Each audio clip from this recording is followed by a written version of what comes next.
Hello everyone. Let's start our today's discussion.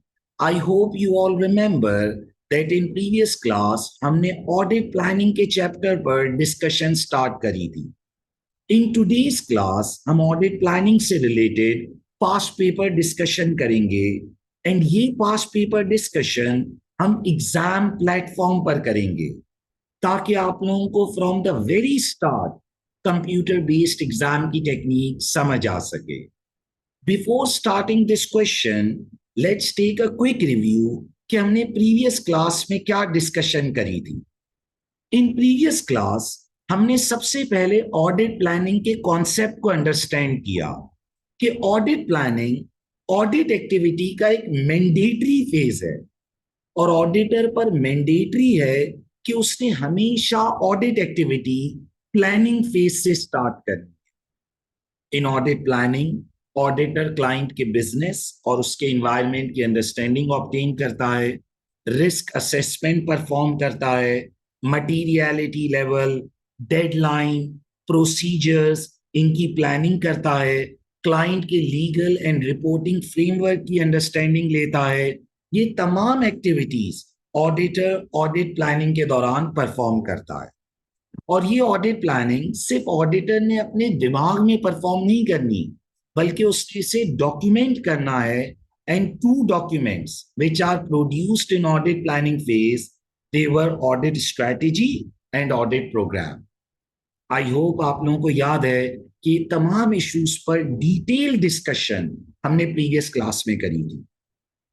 Then हमने risk assessment पर discussion करी that as audit activity एक risk based activity है तो ऑडिटर के लिए बहुत जरूरी है कि उसने क्लाइंट की रिस्क असेसमेंट परफॉर्म करनी है ताकि वो हाई रिस्क एरियाज आइडेंटिफाई कर सके जिस पर उसकी ज्यादा रिसोर्सेज और ज्यादा टाइम स्पेंड करना है. रिस्क असेसमेंट में हमने 3 तरह के रिस्क आइडेंटिफाई किए: business risk, risk of material miss statement and audit risk. Business risk क्या था? कोई भी ऐसा फैक्टर जिसकी वजह से क्लाइंट के प्रॉफिट्स, कैश फ्लोस या गोइंग कंसर्न स्टेटस पर इंपैक्ट आ सकता है.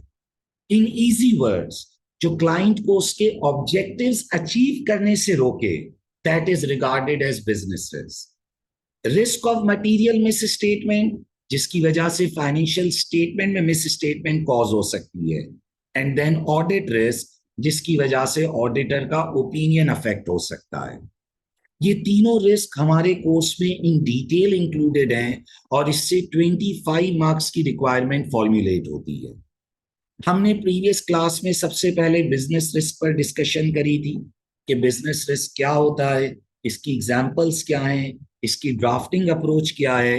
एंड देन हमने इससे रिलेटेड एग्जामिनर आर्टिकल भी रिव्यू किया था. बिजनेस रिस्क कोई भी ऐसा फैक्टर जो क्लाइंट के प्रॉफिट्स, कैश फ्लोस या गोइंग कंसर्न स्टेटस पर इंपैक्ट कर दे, और इन अदर वर्ड्स जो क्लाइंट को उसके ऑब्जेक्टिव्स अचीव करने में प्रॉब्लम्स क्रिएट करे. अब एक बड़ा इंपॉर्टेंट क्वेश्चन था कि सर बिजनेस रिस्क का ताल्लुक तो एंटरप्रेन्योर और शेयर होल्डर से है, ऑडिटर बिजनेस रिस्क की अंडरस्टैंडिंग क्यों ले रहा है? देखें बेटा, ये बिजनेस रिस्क फिर ultimately financial reporting implications create करते हैं. फॉर एग्जाम्पल, क्लाइंट के अगेंस्ट लीगल केस फाइल हो जाएगा, ये बिजनेस रिस्क है, और फिर इसकी फाइनेंशियल रिपोर्टिंग इंप्लीकेशन है दैट एज पर IAS 37 हमें प्रोविजंस बुक करने होते हैं. क्लाइंट की सेल्स गिर रही, गोइंग कंसर्न स्टेटस पर इंपैक्ट कर रही है, तो गोइंग कंसर्न स्टेटस पर हमें फाइनेंशियल स्टेटमेंट में कमेंट करना होता है. इंपेयरमेंट ऑफ एसेट्स हो रही है तो IAS 36 के तहत हमें इंपेयरमेंट के बारे में सोचना है. इन्वेंट्री ऑब्सोलीट हो रही है, ये एक बिजनेस रिस्क है, लेकिन इसका अकाउंटिंग इंपैक्ट भी क्रिएट होता है. तो ऑडिटर के लिए बहुत इंपॉर्टेंट है कि उसने क्लाइंट के बिजनेस और उसके एनवायरनमेंट की अंडरस्टैंडिंग लेनी है एंड देन क्लाइंट के बिजनेस रिस्क समझने, क्योंकि यही बिजनेस रिस्क फिर फाइनेंशियल स्टेटमेंट पर इंपैक्ट क्रिएट करते हैं. आई होप आप लोगों को ये तमाम डिस्कशन याद होगी. हमने इन डिटेल प्रीवियस क्लास में तमाम इश्यूज कवर किए हैं. देन हमने बिजनेस रिस्क की एग्जांपल्स देखी थी कि गवर्नमेंट कोई नया लॉ इंट्रोड्यूस कर दे, कोई नई टेक्नोलॉजी आ जाए, फॉरेन ट्रांजैक्शंस हो रही हैं, अगर हम रॉ मटेरियल इंपोर्ट कर रहे हैं तो एक्सचेंज रेट का रिस्क है, लीड टाइम का रिस्क है कि माल आने में डिले ना हो जाए, इंपोर्ट ड्यूटीज ना लग जाएं, फिर कोई कॉम्पिटिटर या कोई कस्टमर हमारे ऊपर लीगल केस फाइल ना कर दे, हाई गेयरिंग होना बिजनेस रिस्क है, नया कॉम्पिटिटर आ जाए, प्राइस वॉर आ जाए, ये तमाम फैक्टर्स बिजनेस के लिए रिस्क क्रिएट करते हैं। देन हमने बिजनेस रिस्क से रिलेटेड ड्राफ्टिंग अप्रोच पर बात करी। याद करें, मैंने लास्ट क्लास में इस बात पर बहुत इंपॉर्टेंस दी थी कि एडवांस्ड ऑडिट एंड एश्योरेंस का पेपर सिनेरियो डीलिंग का पेपर है। एग्जामिनर एक्सपेक्ट करता है कि बच्चा अच्छा आंसर ड्राफ्ट करे। वो आपको एग्जामिनेशन में एक ऑडिट मैनेजर बनाता है और वो ये आपसे एक्सपेक्ट करता है कि आप एक इंप्रेसिव आंसर ड्राफ्ट करें। अब इंप्रेसिव आंसर कैसे ड्राफ्ट करना है, तो याद करें बेटा, उससे रिलेटेड मैंने आपको ड्राफ्टिंग टेक्निक सिखाई थी कि आपने सबसे पहले रिस्क आइडेंटिफाई करना है, फिर उसका इम्पैक्ट लिखना है, और फिर स्केल ऑफ द रिस्क या इंटेंसिटी ऑफ द रिस्क पर कमेंट करना है कि वो कौन से फैक्टर्स हैं जो रिस्क की इंटेंसिटी को बढ़ा रहे हैं। हर बिजनेस रिस्क जो आप लिखेंगे उस पर आपको 2 मार्क्स मिलते हैं इन टेक्निकल है, और फिर प्रोफेशनल स्किल मार्क्स, कम्युनिकेशन का ख्याल रखना है, हेडिंग देनी है, आंसर फ्लो में लिखना है, फिर इसी तरह एनालिसिस एंड इवैल्यूएशन, सिनेरियो से आंसर को अच्छी तरह रिलेट करना है, राइट जजमेंट्स फॉर्म करनी है, यानी राइट टाइम पर हाईलाइट करना है कि कहाँ बिजनेस रिस्क एग्जिस्ट करता है, commercial acumen, long term impact करना है। याद आ रहा है? और फिर बेटा मैंने आपको कहा था कि अगर आप कोई ट्रेंड या रेशियो कैलकुलेट करते हैं, जैसे growth in sales, profit margin, gearing, अगर आप कोई कैलकुलेशन करेंगे तो उसका एडिशनल 0.5 मार्क मिलता है, और इस कैलकुलेशन के आंसर में मैक्सिमम 2 मार्क्स हो सकते हैं। बेटा ये तमाम चीजें जब आज हम पास्ट पेपर क्वेश्चन में अप्लाई करेंगे तो आपको और ज्यादा क्लैरिटी आ जाएगी। बेटा फिर हमने 3 सैंपल रिस्क ड्राफ्ट किए थे ताकि आप लोग को थोड़ी क्लैरिटी मिले। देन बेटा हमने एग्जामिनर आर्टिकल पढ़ा था रिलेटिंग टू बिजनेस रिस्क। वैसे तो इसमें वो तमाम इश्यूज थे जो हमने क्लास में ऑलरेडी डिस्कस किए हुए थे, लेकिन मैंने आर्टिकल इसलिए रिव्यू कराया था ताकि बच्चों को और कॉन्फिडेंस मिले कि हमने आंसर किस तरह ड्राफ्ट करना। बेटा एग्जामिनर ने आर्टिकल में अप्रोच बताई थी कि आपने एग्जिबिट्स को यूज करना है, आपकी बैकग्राउंड नॉलेज इंपॉर्टेंट नहीं है। बिजनेस रिस्क में आपने एग्जिबिट्स जो सिनेरियो है उसी को इवैल्यूएट करके आंसर लिखना।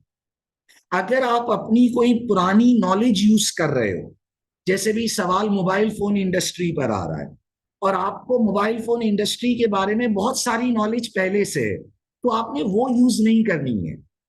आपने सिनेरियो में से पॉइंट्स उठाने, आपने अपनी ब्रॉड फॉरवर्ड या बैकग्राउंड नॉलेज यूज नहीं करनी, आपको एग्जिबिट्स और सिनेरियो में से पॉइंट्स डेवलप करने। फिर ड्राफ्टिंग टेक्निक आइडेंटिफाई करना है, इम्पैक्ट करना है, स्केल ऑफ द रिस्क पर कमेंट करना है। याद करें बेटा, इन तमाम चीजों पर डिस्कशन करें। फिर हमने बेटा कुछ सैंपल पॉइंट्स लिखे थे, याद करें, ये डेटा प्रोटेक्शन इशू, एग्जामिनर ने आर्टिकल में कुछ सैंपल पॉइंट्स दिए थे, उन पर डिस्कशन करी। Professional skill marks relating to business risk, इस पर बात करी। क्या चीजें हमें नहीं करनी है, कि हमें फैक्ट्स को रिपीट नहीं करना, जो रिस्क ऑलरेडी मिटिगेटेड है उसको दोबारा से रेफर नहीं करना, एक्सट्रीम आउटकम्स के बारे में नहीं सोचना। ये तमाम चीजें हमने प्रीवियस क्लास में डिस्कस करी थी। बेटा अब आज की क्लास में हम अपना पास्ट पेपर क्वेश्चन करेंगे रिलेटिंग टू बिजनेस रिस्क। आप लोगों ने बहुत ज्यादा कंसंट्रेशन और पेशेंस के साथ बात सुननी है ताकि आपको चीजें क्लियर हो जाए। बेटा पहला पास्ट पेपर है, तो हो सकता है कि आपको थोड़ा बहुत मुश्किल लगे, लेकिन परेशान नहीं होना। आपको कोई भी क्वेरी हो आप मुझसे मेरे व्हाट्सएप नंबर पर पूछ सकते हो, और हम मल्टीपल पास्ट पेपर्स करेंगे। मैं एटलीस्ट 5 क्वेश्चंस क्लास में कराऊंगा बिजनेस रिस्क के, फिर आपको होमवर्क एंड असाइनमेंट दूंगा। ओके, तो विद पैसेज ऑफ टाइम आपको ग्रिप आती जाएगी, लेकिन आप पेशेंस और कंसंट्रेशन के साथ सुनोगे तो आपको बात क्लियर हो जाएगी। ओके बेटा, अब हम सबसे पहले क्वेश्चन को रीड करेंगे और साथ साथ इश्यूज डिस्कस करते जाएंगे। फिर उसके बाद में पूरा आंसर क्लास में ड्राफ्ट कराऊंगा यूजिंग द अप्रोच जो हमने प्रीवियस क्लास में पढ़ी थी, identify, impact and scale of the risk. Okay, let's start. It is 1st July 2005. You are a manager in the audit department of Chief and Company, a firm of chartered certified accountants. You are assigned to the audit of Pale Company, which has a financial year ending 30th September 2005. बेटा ये question का introduction है. आमतौर पर इसमें आपको बहुत ज्यादा यूजफुल इंफॉर्मेशन नहीं मिलेगी. जो यूजफुल इंफॉर्मेशन है वो आपको यहाँ एग्जिबिट्स में मिलती. ओके, बट स्टिल इसे रीड करते हैं ताकि हमें थोड़ी सिनेरियो की अंडरस्टैंडिंग मिल सके. Pale Company manages timber plantation. Its core business being the management of timber plantation and the production and sale of range of timber products. It is not currently a listed entity. The following exhibits available on the left-hand side of the screen provide information relevant to the question.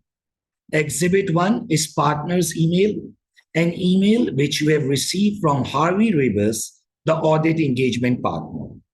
Exhibit 2 is background information relevant to audit planning. Exhibit 3, notes from the meeting. Summary of business developments discussed at a recent meeting between the chief finance officer and the audit engagement partner. बेटा ये list of exhibits है वो हमें बता रहा है, फिर इन्हीं एग्जिबिट्स की डिटेल हम रीड करेंगे. ओके, पेशेंस के साथ सुनिए. की performance indicator, a summary of financial and non-financial information. And Exhibit 5 is notes from phone call, a summary of issues raised by the CFO during a discussion with the audit engagement partner. The information should be used to answer the question requirements within your chosen response option.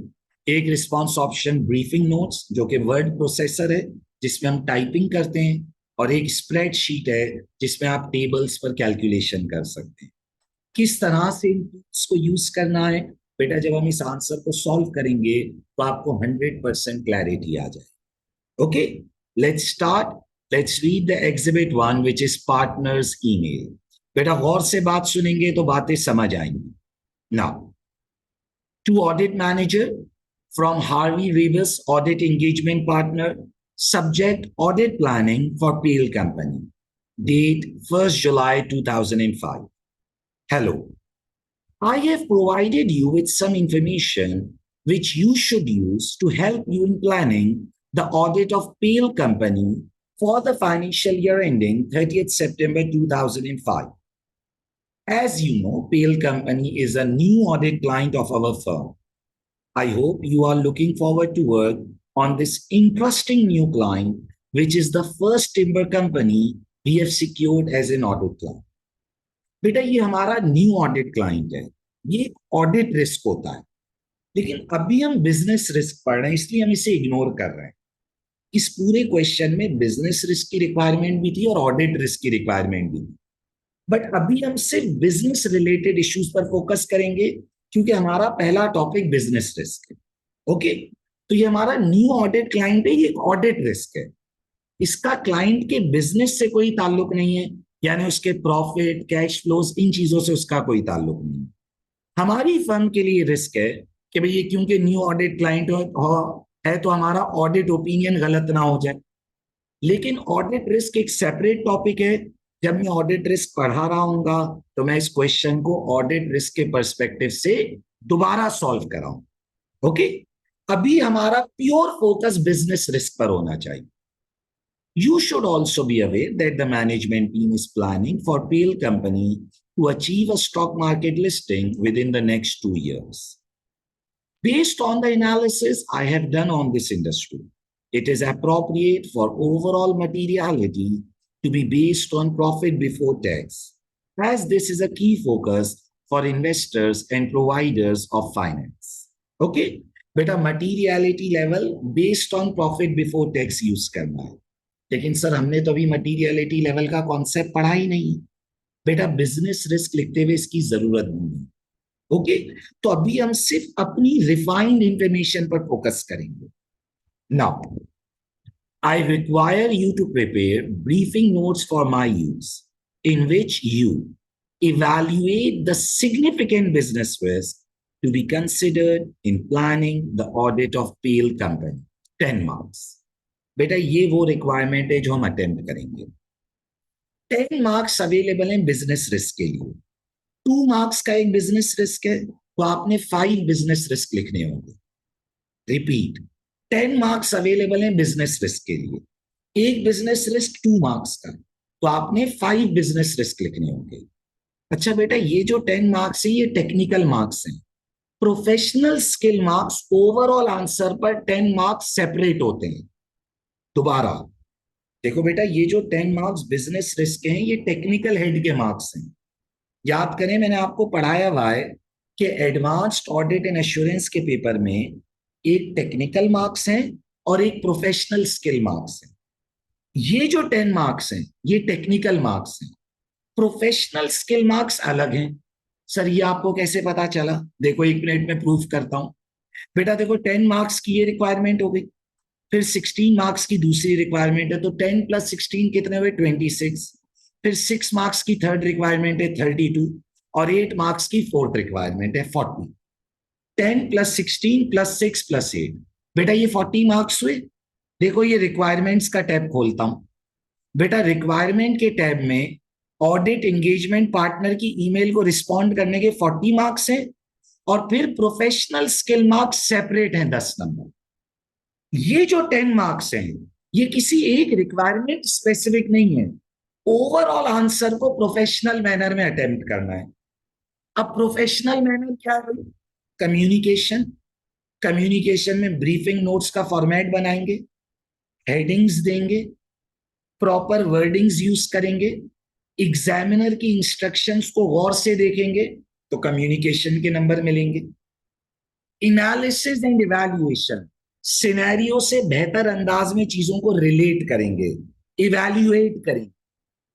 Judgement and scepticism, जो judgements form करेंगे, यानी जब कहेंगे कि भाई यहां risk है तो उसका रीजन प्रॉपर एक्सप्लेन करेंगे ताकि हमारी जजमेंट्स प्रॉपर हो. And commercial acumen, long term perspective से भी कमेंट करेंगे. सर ये सब हम कैसे करेंगे? बेटा प्रैक्टिस अभी कराऊंगा ना. जब क्वेश्चंस कराता जाऊंगा आप 100% परफेक्ट हो जाओ. तभी मैंने कहा patience and concentration is most important. Okay बेटा, हम पार्ट ए कर रहे हैं, हम बाकी रिक्वायरमेंट्स को नहीं पढ़ रहे. देखिए part be significant audit risk है, अभी हमने ऑडिट रिस्क नहीं पढ़ा. पार्ट सी हमारे पास ऑडिट प्रोसीजर्स है, ये भी हमने नहीं पढ़ा. पार्ट डी एथिकल इश्यूज है, ये भी हमने नहीं पढ़ा. सही. तो सर ये रिक्वायरमेंट्स हम कब करेंगे? बेटा जब एक एक टॉपिक पढ़ाता जाऊंगा तो उसकी रेलिवेंट रिक्वायरमेंट्स क्लास में सॉल्व कराऊंगा. सही है. एक एक टॉपिक करेंगे, उसके टॉपिकल पास्ट पेपर प्रैक्टिस करेंगे, और कोर्स के एंड में फिर ये पूरे पूरे पेपर दोबारा से भी करेंगे ताकि कंप्लीट पेपर भी डील करना है. ओके. एक एक चीज मैं क्लास में कवर कराऊंगा, लेकिन आप लोगों ने पेशेंस और कंसंट्रेशन से बातें सुननी है, जल्दी नहीं करनी. Okay. So part A, evaluate the significant business risk to be considered in planning the audit of PL company, 10 marks. Okay. तो बेटा एग्जिबिट 1 में ये रिक्वायरमेंट्स. एग्जिबिट 2 स्टार्ट करते हैं बैकग्राउंड इंफॉर्मेशन. देखिए बेटा, बेहतर होता है कि पहले आप पूरा क्वेश्चन रीड कर लें. ये मैं इसलिए बोल रहा हूं क्योंकि जब आपने क्वेश्चन पूरा रीड किया हुआ होगा तभी आप इवैल्यूएशंस अच्छी क्रिएट कर सकोगे.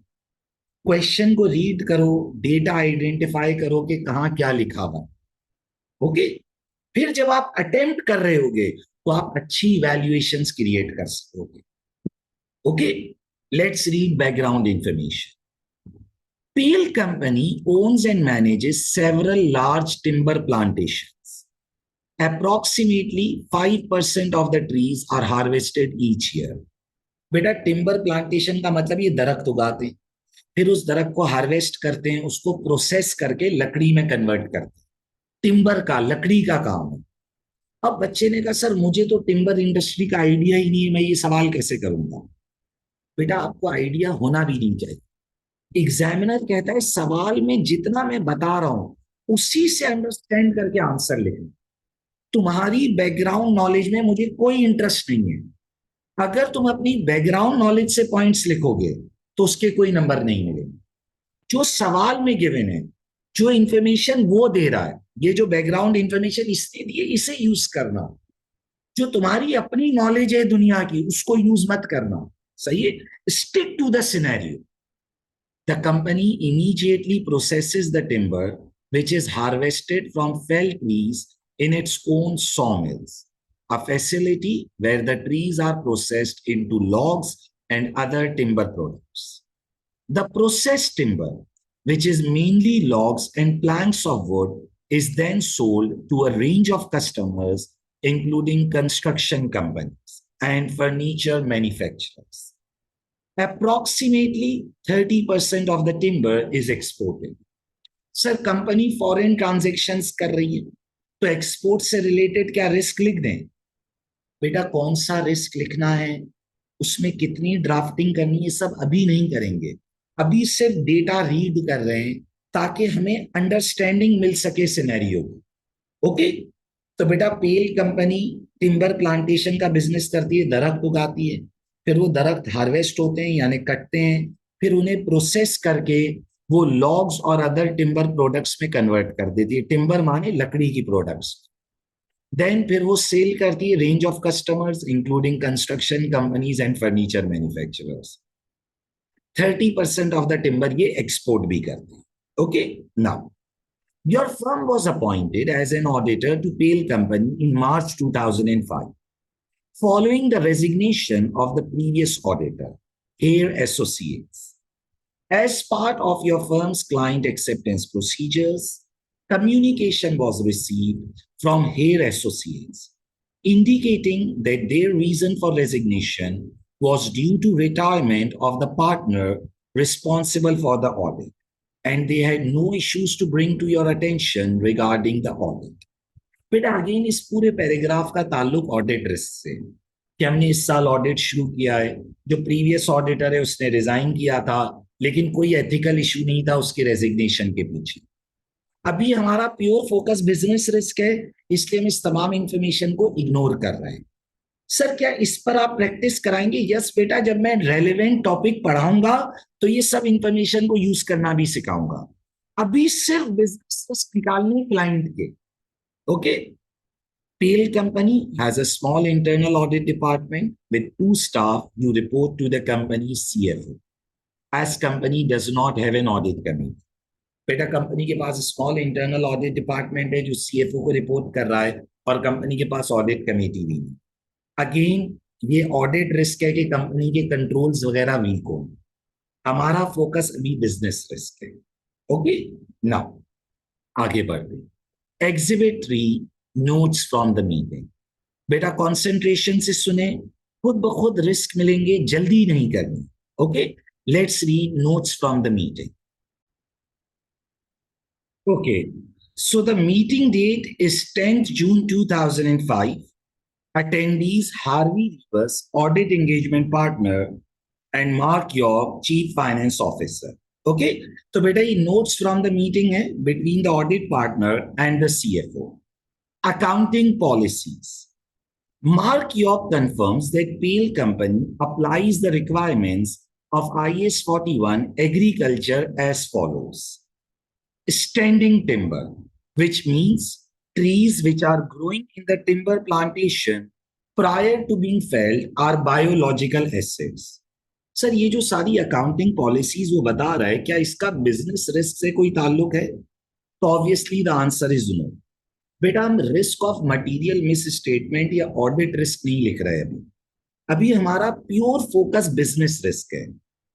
अच्छा सर ये जो सारे अकाउंटिंग स्टैंडर्ड्स हैं, क्या ये आप कोर्स में रिवाइज कराएंगे? यस बेटा, एक एक अकाउंटिंग स्टैंडर्ड हम डिटेल में अपने कोर्स में रिवाइज करेंगे। ओके, तो परेशान किसी भी चीज से नहीं होना, अभी प्योर फोकस बिजनेस रिस्क पर रखेंगे। Measured at fair value less cost to sell, the change in fair value less cost to sell is included in profit or loss for the period in which it arises. Felled trees are agricultural produce which are measured at fair value less cost to sell at the point of harvest. Immediately after felling, trees are processed so that value of felled trees awaiting processing is minimal at any point of time. Processed timber such as logs are measured in accordance with IS2. तो उसने अपनी एक accounting policy हमें बताई कि भाई जो standing timber है, जो दरख्त खड़े हुए हैं, वो बायोलॉजिकल एसेट है. वंस दो ट्रीज फेल डाउन, जैसे ही वो गिरते हैं, वो हार्वेस्ट होते हैं, फौरन वो उन्हें प्रोसेस करके वुड के लॉग्स में बदल देते हैं और फिर वो IS2 इन्वेंट्री में शिफ्ट हो जाता है. ओके, क्योंकि जब तक ट्री खड़ा हुआ है वो बायोलॉजिकल एसेट है, क्योंकि हम एज इट इज खड़े हुए ट्री नहीं बेचते. फिर ट्री गिरता है, प्रोसेस होता है और हम उसे IS2 इन्वेंट्री के तहत अकाउंट फॉर कर लेते हैं. बेटा ये तमाम अकाउंटिंग इश्यूज पर डिटेल्ड बात होगी जब हम risk of material miss statement and audit risk पढ़ रहे हो. Okay, now a technical expert from the audit firm has confirmed that the accounting policies outlined above appear appropriate in the context of PL company activities. International expansion. PL company operations are currently all based in its home jurisdiction. However, the board has recently approved the acquisition of several large areas of tropical rainforest in far land, a remote developing country. बेटा अब यहां रुककर सोचो. देखो, हमारा सारा operation अपने home jurisdiction में, यानी जिधर हम बेस करते हैं, लेकिन अब हम फॉरेन एक्सपेंशन की तरफ जा रहे हैं. और बेटा फॉरेन एक्सपेंशन भी किधर कर रहे हैं? एक रिमोट कंट्री में कर रहे हैं. रिमोट का मतलब ऐसा कंट्री जो बहुत दूर दराज है. कहते ना भाई ये तो रिमोट एरिया है, बहुत दूर दराज का एरिया है. तो बेटा अगर हम रिमोट एरिया में एक्सपेंशन कर रहे हैं तो इससे कंसर्न क्रिएट होता है कि मैनेजमेंट का उधर कंट्रोल एंड सुपरविजन बहुत अच्छा नहीं होगा. क्यों नहीं होगा? क्योंकि रिमोट एरिया पर हमारा बहुत ज्यादा कंट्रोल नहीं होगा. ट्रेवल करने में, उधर सुपरविजन करने में वीकनेसेस आएंगे. Okay, so here you can identify a business risk that managements plan. सुनिएगा, देखिए मेरी बात. Managements plan of international expansion into a remote area creates a risk of weak control and supervision. अच्छा, आप सोचो बेटा, जब वीक कंट्रोल एंड सुपरविजन होगी तो इससे क्या होगा? बेटा ऑटोमेटिकली उधर एरर्स होंगे, प्रॉब्लम्स होंगे, एक्सीडेंट्स होंगे, लॉसेस होंगे. देखो ना बेटा, अगर मैं कोई बैड इन्वेस्टमेंट करने जा रहा हूं, मैं कोई रिस्की इन्वेस्टमेंट करने जा रहा हूं, तो ये बिजनेस रिस्क है. ओके, आगे पढ़ो. The expansion will allow the company to process new types of timber for which there is a significant demand for luxury furniture manufacturers. Again, आप इधर एक सवाल उठा सकते हो कि हम न्यू टाइप ऑफ टिम्बर में डील करेंगे. एक तो हम रिमोट एरिया में जा रहे हैं, फिर हम न्यू टाइप ऑफ टिम्बर में डील करेंगे जिसकी हमारे पास एक्सपर्टीज नहीं है. तो there is a high chance कि ये जो इन्वेस्टमेंट हम कर रहे हैं, ये इन्वेस्टमेंट सक्सेसफुल नहीं होगी. ओके, देखिए बेटा, राइटिंग अप्रोच क्या है? Identify, impact, scale of the risk. Identify, impact, scale of the risk. आइए जरा दिमाग में सोचते हैं. अभी मैं लिखवा नहीं रहा हूं, लिखवाऊंगा मैं उसी वक्त जब मैं पूरा क्वेश्चन रीड करा दूंगा. उसकी वजह यह कि जब आप पूरा क्वेश्चन रीड करोगे तो आपको और पॉइंट्स मिलेंगे इवैल्यूएशन के. सबसे पहले आइडेंटिफाई कर planned international expansion into a remote area creates a risk of weak supervision and control. जो हम प्लान्ड एक्सपेंशन कर रहे हैं रिमोट एरिया में, उसमें रिस्क है वीक सुपरविजन एंड कंट्रोल का. If the management will not be able to perform effective control, then it will lead to losses in new investment. अगर हम effective कंट्रोल नहीं कर सके तो इन्वेस्टमेंट पर लॉसेज होंगे. या फिर अगर हमने रिमोट एरिया के ऑपरेशंस पर बहुत ज्यादा टाइम स्पेंड कर दिया तो हो सकता है कि हमारे एग्जिस्टिंग लोकल ऑपरेशन सफर कर जाएं. Further another issue is that may be management will lose focus on its existing operations due to supervision of these remote area operations. भाई देखो ना, या तो हमारे रिमोट वाले ऑपरेशंस अच्छे नहीं चलेंगे, या अगर हमने उधर बहुत ज्यादा वक्त लगाए तो हमारे अपने एग्जिस्टिंग ऑपरेशन सफर कर जाएंगे. अब आप स्केल ऑफ द रिस्क पर कमेंट करो. Risk is significant because we will be dealing in new types of trees there for which the management do not have relevant expertise and competence. तो बेटा अब आप सोचो, जब भी मैं किसी नए प्रोडक्ट में, नई तरह की चीज में एंटर होऊंगा जिसकी मेरे पास एक्सपर्टीज नहीं है, और वो चीज भी रिमोट एरिया में है, तो there is a high risk कि वो इन्वेस्टमेंट इतनी ज्यादा सक्सेसफुल नहीं रहेगी। ओके। देखिए बेटा, अभी मैं सिर्फ क्वेश्चन रीड करा रहा हूं और हम इसमें से इश्यूज निकालेंगे, लेकिन आपकी सोच बिजनेस के लिए होनी चाहिए कि बिजनेस में क्या रिस्क है इसका, इसकी वजह से प्रॉफिट्स अफेक्ट हो जाए, कैश फ्लो अफेक्ट हो जाए, गोइंग कंसर्न स्टेटस अफेक्ट हो जाए, या इन अदर वर्ड्स इदारा अपने ऑब्जेक्टिव्स अचीव ना कर सके। लेकिन बेटा एंटिटी ये जो इंटरनेशनल एक्सपेंशन कर रही है वो क्यों कर रही है? ताकि प्रॉफिट्स को मैक्सिमाइज करेगी। लेकिन बेटा ये तो रिमोट एरिया में है, ये तो न्यू टाइप ऑफ ट्रीज है, तो हो सकता है कि ये इन्वेस्टमेंट इतनी ज्यादा सक्सेसफुल ना हो। ओके, आगे बढ़ते। बेटा पेशेंस रखना है, जब मैं ड्राफ्टिंग कराऊंगा तो दोबारा रिपीट करूंगा। ओके, आगे बढ़ते।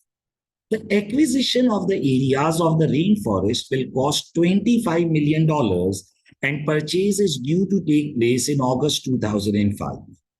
The cost of $25 million is equivalent to the fair value of the rainforest.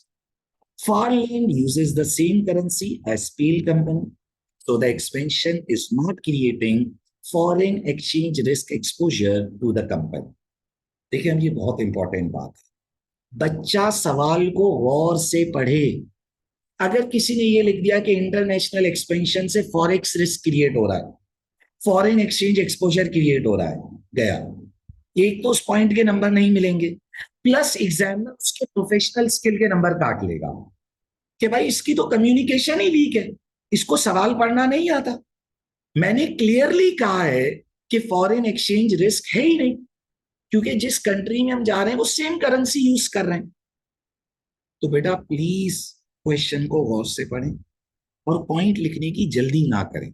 अब देखें बेटा, जिस बच्चे ने यहां से यहां तक पढ़कर आंसर लिख दिया, देखो ना, यहां से यहां तक बिजनेस लिख सकता है, जो सिर्फ इतना पढ़कर रिस्क लिख देगा वो फॉरेन एक्सचेंज रिस्क भी डाल देगा और वहां गलती हो जाएगी, क्योंकि आखिरी पैराग्राफ में उसने कहा कि भाई फॉरेन एक्सचेंज का तो रिस्क ही नहीं है। तो बेटा प्लीज पहले पढ़ा करिए, गौर से पढ़ना है और फिर लिखना है। ओके, आगे बढ़ते हैं। The purchase is being funded through a share issue to existing and new shareholders who are mainly family members of Pale family, who established the company 20 years ago. A share issue was the only option for funding the international expansion as the company is at the limit of its bank borrowing agreement. इससे indicate हो रहा है कि company का date बहुत ज्यादा है, gearing बहुत ज्यादा है, तो ये भी एक कंसर्न हो सकता है कि भाई company has very high gearing, वो अपने बैंक बोरोइंग लिमिट पर मौजूद हैं। अगर उन्हें अर्जेंटली फंड्स की जरूरत पड़ी तो बेटा बैंक बोरोइंग एक इजी सोर्स ऑफ फाइनेंस होता है, और जब आप बैंक बोरोइंग की लिमिट पर हो तो आप फंडिंग रेज नहीं कर सकोगे। ओके, आगे बढ़ते हैं। An international development agency has agreed to provide a grant of $20 million to assist Pale Company in its farmland expansion, on the condition that the expansion represents sustainable and ethical business practices.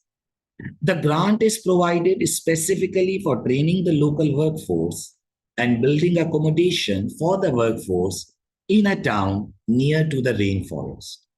तो हमें $20 million की grant मिल रही है in relation to this expansion, लेकिन ये grant बेटा purchasing के लिए नहीं है। रेन फॉरेस्ट परचेज अलग होगा। देखो, रेन फॉरेस्ट जो परचेज हो रहा है वो तो $25 मिलियन का हो रहा है। ये जो ग्रांट मिल रही है ये क्यों मिल रही है बेटा? कि हमें वहां लोकल वर्क फोर्स को ट्रेन करना है और अकोमोडेशंस बिल्डअप करना है। ओके, आगे बढ़ते हैं, इधर कोई रिस्क नहीं, आगे बढ़ते हैं। The grant is due to be received in September 2005 and relevant expenditure will start in November 2005.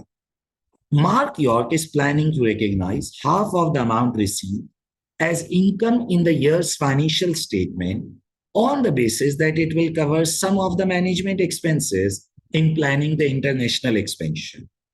बेटा देखो, वो हाफ ऑफ द ग्रांट को रिकॉग्नाइज कर रहा है।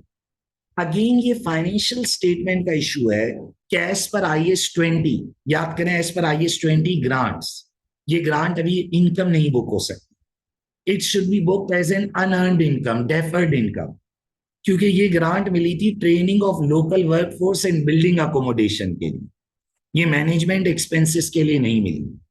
सही। लेकिन सर अभी हम इन तमाम चीजों को इग्नोर कर रहे हैं, क्योंकि हम IAS 20 ग्रांट, फाइनेंशियल स्टेटमेंट, इसकी बातें ही नहीं कर रहे। अभी फोकस है बिजनेस रिस्क, और बिजनेस को एक ग्रांट मिल रही है जो अच्छी बात है। बुक्स में रिकग्नाइज कब होगी इसका बिजनेस रिस्क से कोई ताल्लुक नहीं है। सर ये IAS 20 मुझे कैसे आएगा, ये मैं कैसे लिखूंगा अकाउंटिंग रिस्क? बेटा एक एक चीज इन डेप्थ पढ़ाई जाएगी, स्टैंडर्ड्स का रिवीजन होगा, तो स्ट्रेस लेना ही नहीं है। ओके, अभी बिजनेस रिस्क पर फोकस करो, इसके अलावा कुछ भी मत सोचना। ओके, बाकी जो जो चीज जब टॉपिक पढ़ाऊंगा तो रेलिवेंट रिविजन्स भी कराऊंगा। ओके, आगे बढ़ते हैं। Gold standard. The company is proud to have recently been awarded an industry gold standard accreditation for its sustainable timber management.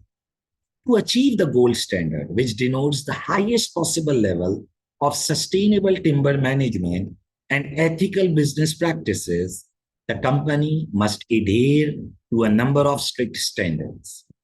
बेटा कंपनी के पास एक गोल्ड स्टैंडर्ड रिकग्निशन है, एक्रीडिएशन है, समझे कि एक सर्टिफिकेट है कि भाई हम गोल्ड स्टैंडर्ड हैं, और ये इसलिए मिलता है कि हम टिम्बर को सस्टेनेबल मैनर में, सस्टेनेबल माने लॉन्ग टर्म, कि हम एक साथ बहुत ज्यादा ट्रीज नहीं काट देते, हम रेयर स्पीशीज का ख्याल रखें, सस्टेनेबल मैनर में काम करें। सही। और हमारा बिजनेस प्रैक्टिस एथिकल है, इसकी बेसिस पर हमें ही मिला। This include maintaining the biodiversity of timber plantation, ensuring that rare species of trees are not harvested, and that the animal habitats within the tree plantation are preserved. कि हम जो rare trees है उन्हें ना काट दें, एनिमल्स को ना नुकसान पहुंचाएं। Okay, to maintain the gold standard accreditation, one condition is that at least 80% of the timber sold must be harvested according to the strict standards set by the industry regulator. The gold standard applies to all of the company activities, including the far land expansion. तो बेटा हमें grant से related detail दी और gold standard से related detail. Okay, आगे बढ़। अभी तक हमें कोई कंसर्न नजर नहीं आ रहा। हाँ, आप ये आर्ग्यू कर सकते हो कि भाई we may lose this gold standard accreditation, लेकिन वो लूज होने से क्या होगा, अभी तक हमें रेलिवेंट इंफॉर्मेशन नहीं मिली, और मजीद रीड करेंगे तो और बातें एक्सप्लोर होंगी। ओके, आगे बढ़ते।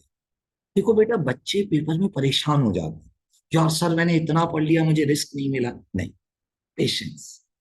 एग्जामिनर ने हर रिस्क की डिटेलिंग दी हुई है, आपने स्लो स्लो करके पढ़ना है, चीजों को गौर से पढ़ना है, रिस्क अपने आप मिलेंगे।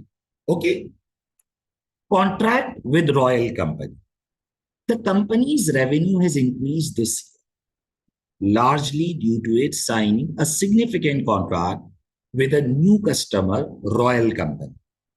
The contract was signed on the basis of PL Company receiving the gold standard accreditation for its timber. तो बेटा अगर कंपनी अपना गोल्ड स्टैंडर्ड एक्रीडिएशन लूज कर जाती है तो ये रॉयल कंपनी का कॉन्ट्रैक्ट भी चला जाएगा, क्योंकि ये कॉन्ट्रैक्ट मिला ही इसलिए था क्योंकि हमारे पास गोल्ड स्टैंडर्ड एक्रीडिएशन है। Okay sir, gold standard accreditation क्यों लूज हो जाएगी, इसकी कोई इंडिकेशन है? सवाल पढ़े, मिलेगी, खुद डेटा मिलेगा, जल्दी नहीं करनी। Legal case. A group of employees has recently commenced a legal action against the company, claiming that breaches of health and safety guidelines regularly take place. The company has made some redundancies this year, which has put pressure on the remaining staff to work harder in order to maintain productivity. The employees are alleging that this has caused an increase in number of accidents at work, some of which resulted in fatalities. देखो बेटा, अब इधर problem है, एक तो legal case file हुआ ही अपने आप में बिजनेस रिस्क है, एक तो लीगल केस फाइल हुआ ही अपने आप में बिजनेस रिस्क है कि अगर हम लीगल केस हार गए तो हमें पैसे देने पड़ेंगे, हमारी रेप्यूटेशन लूज होगी। और देखो कंपनी जो बिजनेस कर रही है वो अनएथिकल मैनर है, ये कि आपने बंदे निकाल दिए और लो वर्क फोर्स पर काम कर रहे हो और उसकी वजह से एक्सीडेंट्स हो रहे हैं। बेटा ये तो अनएथिकल बिजनेस प्रैक्टिस है ना, कि आपके यहाँ एक्सीडेंट्स हो रहे हैं, आपने इंप्लॉइज निकाले और आप कम इंप्लॉइज पर ज्यादा स्ट्रेस दे रहे हो, आप उनसे इंक्रीज नंबर ऑफ आवर्स काम करवा रहे हो, work harder, employees are alleging that there is increase in number of accidents, तो ये तो सब अनएथिकल बिजनेस प्रैक्टिस। और अनएथिकल बिजनेस प्रैक्टिस एक प्रॉब्लम है भाई। बेटा ये गोल्ड स्टैंडर्ड एक्रीडिएशन की भी कंडीशन थी कि आपने एथिकल बिजनेस प्रैक्टिस रखनी है। और याद करें ऊपर जो ग्रांट मिल रही है इंटरनेशनल एजेंसी की, उधर भी कंडीशन थी कि एथिकल बिजनेस प्रैक्टिस रखनी है। तो अगर हम एम्प्लॉइज का ये क्लेम हार गए, अगर ये बात कोर्ट में प्रूव हो गई, तो ग्रांट भी हाथ से निकल जाएगी और गोल्ड स्टैंडर्ड एक्रीडिएशन भी चली जाएगी। अगर ग्रांट चली गई, $20 मिलियन, बड़ा अमाउंट है, लूज हो जाएगा। और बेटा अगर ये गोल्ड स्टैंडर्ड एक्रीडिएशन चली गई, तो ये जो रॉयल कंपनी का कॉन्ट्रैक्ट मिला ये चला जाएगा। तो बेटा ये जो लीगल केस है ये अपने आप में एक रिस्क है। लीगल केस अपने आप में एक रिस्क है कि पैसे देने पड़ जाएंगे एम्प्लॉइज को, रेप्यूटेशन लूज होगी।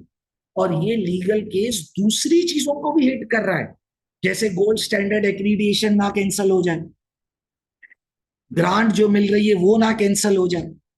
ओके, आगे बढ़े। The company management and legal advisors believe that legal claim which amount to $19 million is unjustified and will not be successful. बेटा ये तो मैनेजमेंट सोच रही है ना, ये तो मैनेजमेंट सोच रही। मैनेजमेंट और लीगल एडवाइजर, आपके लॉयर तो एंड तक बोलेंगे नहीं हम जीतेंगे, लेकिन ये रिस्क तो है। पर आपने एम्प्लॉइज कम किए ड्यूरिंग द ईयर, ये आपने खुद बोला है कि भाई हमने कुछ रिडेंडेंसीज करी, इसलिए हम एम्प्लॉइज से ज्यादा काम करा रहे हैं। ये तो प्रॉब्लम है।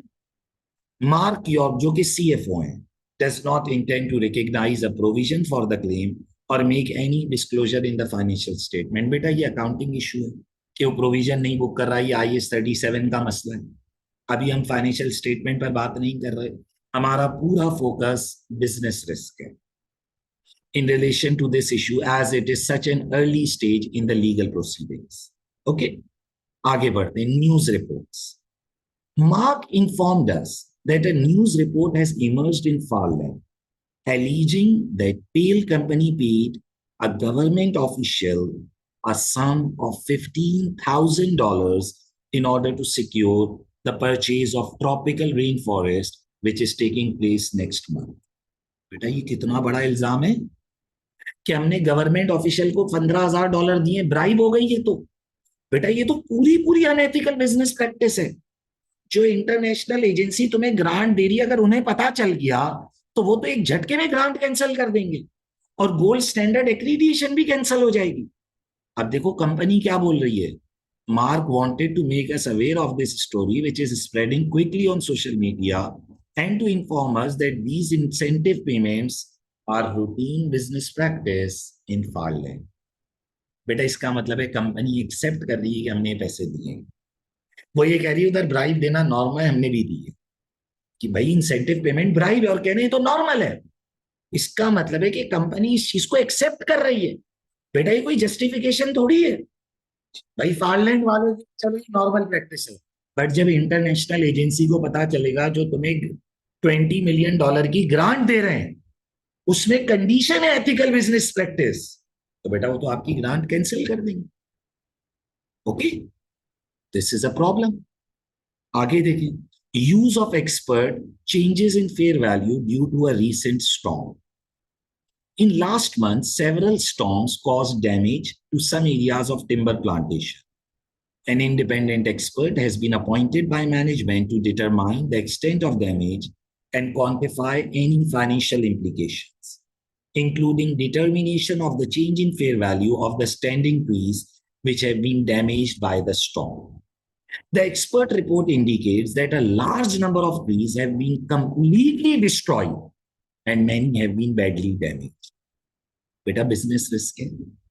सोचो ना, स्टैंडिंग ट्रीज गिर गए, डैमेज हो गए, डिस्ट्रॉय हो गए, तो बेटा ये लॉस हो गया बिजनेस को। कितने का लॉस है?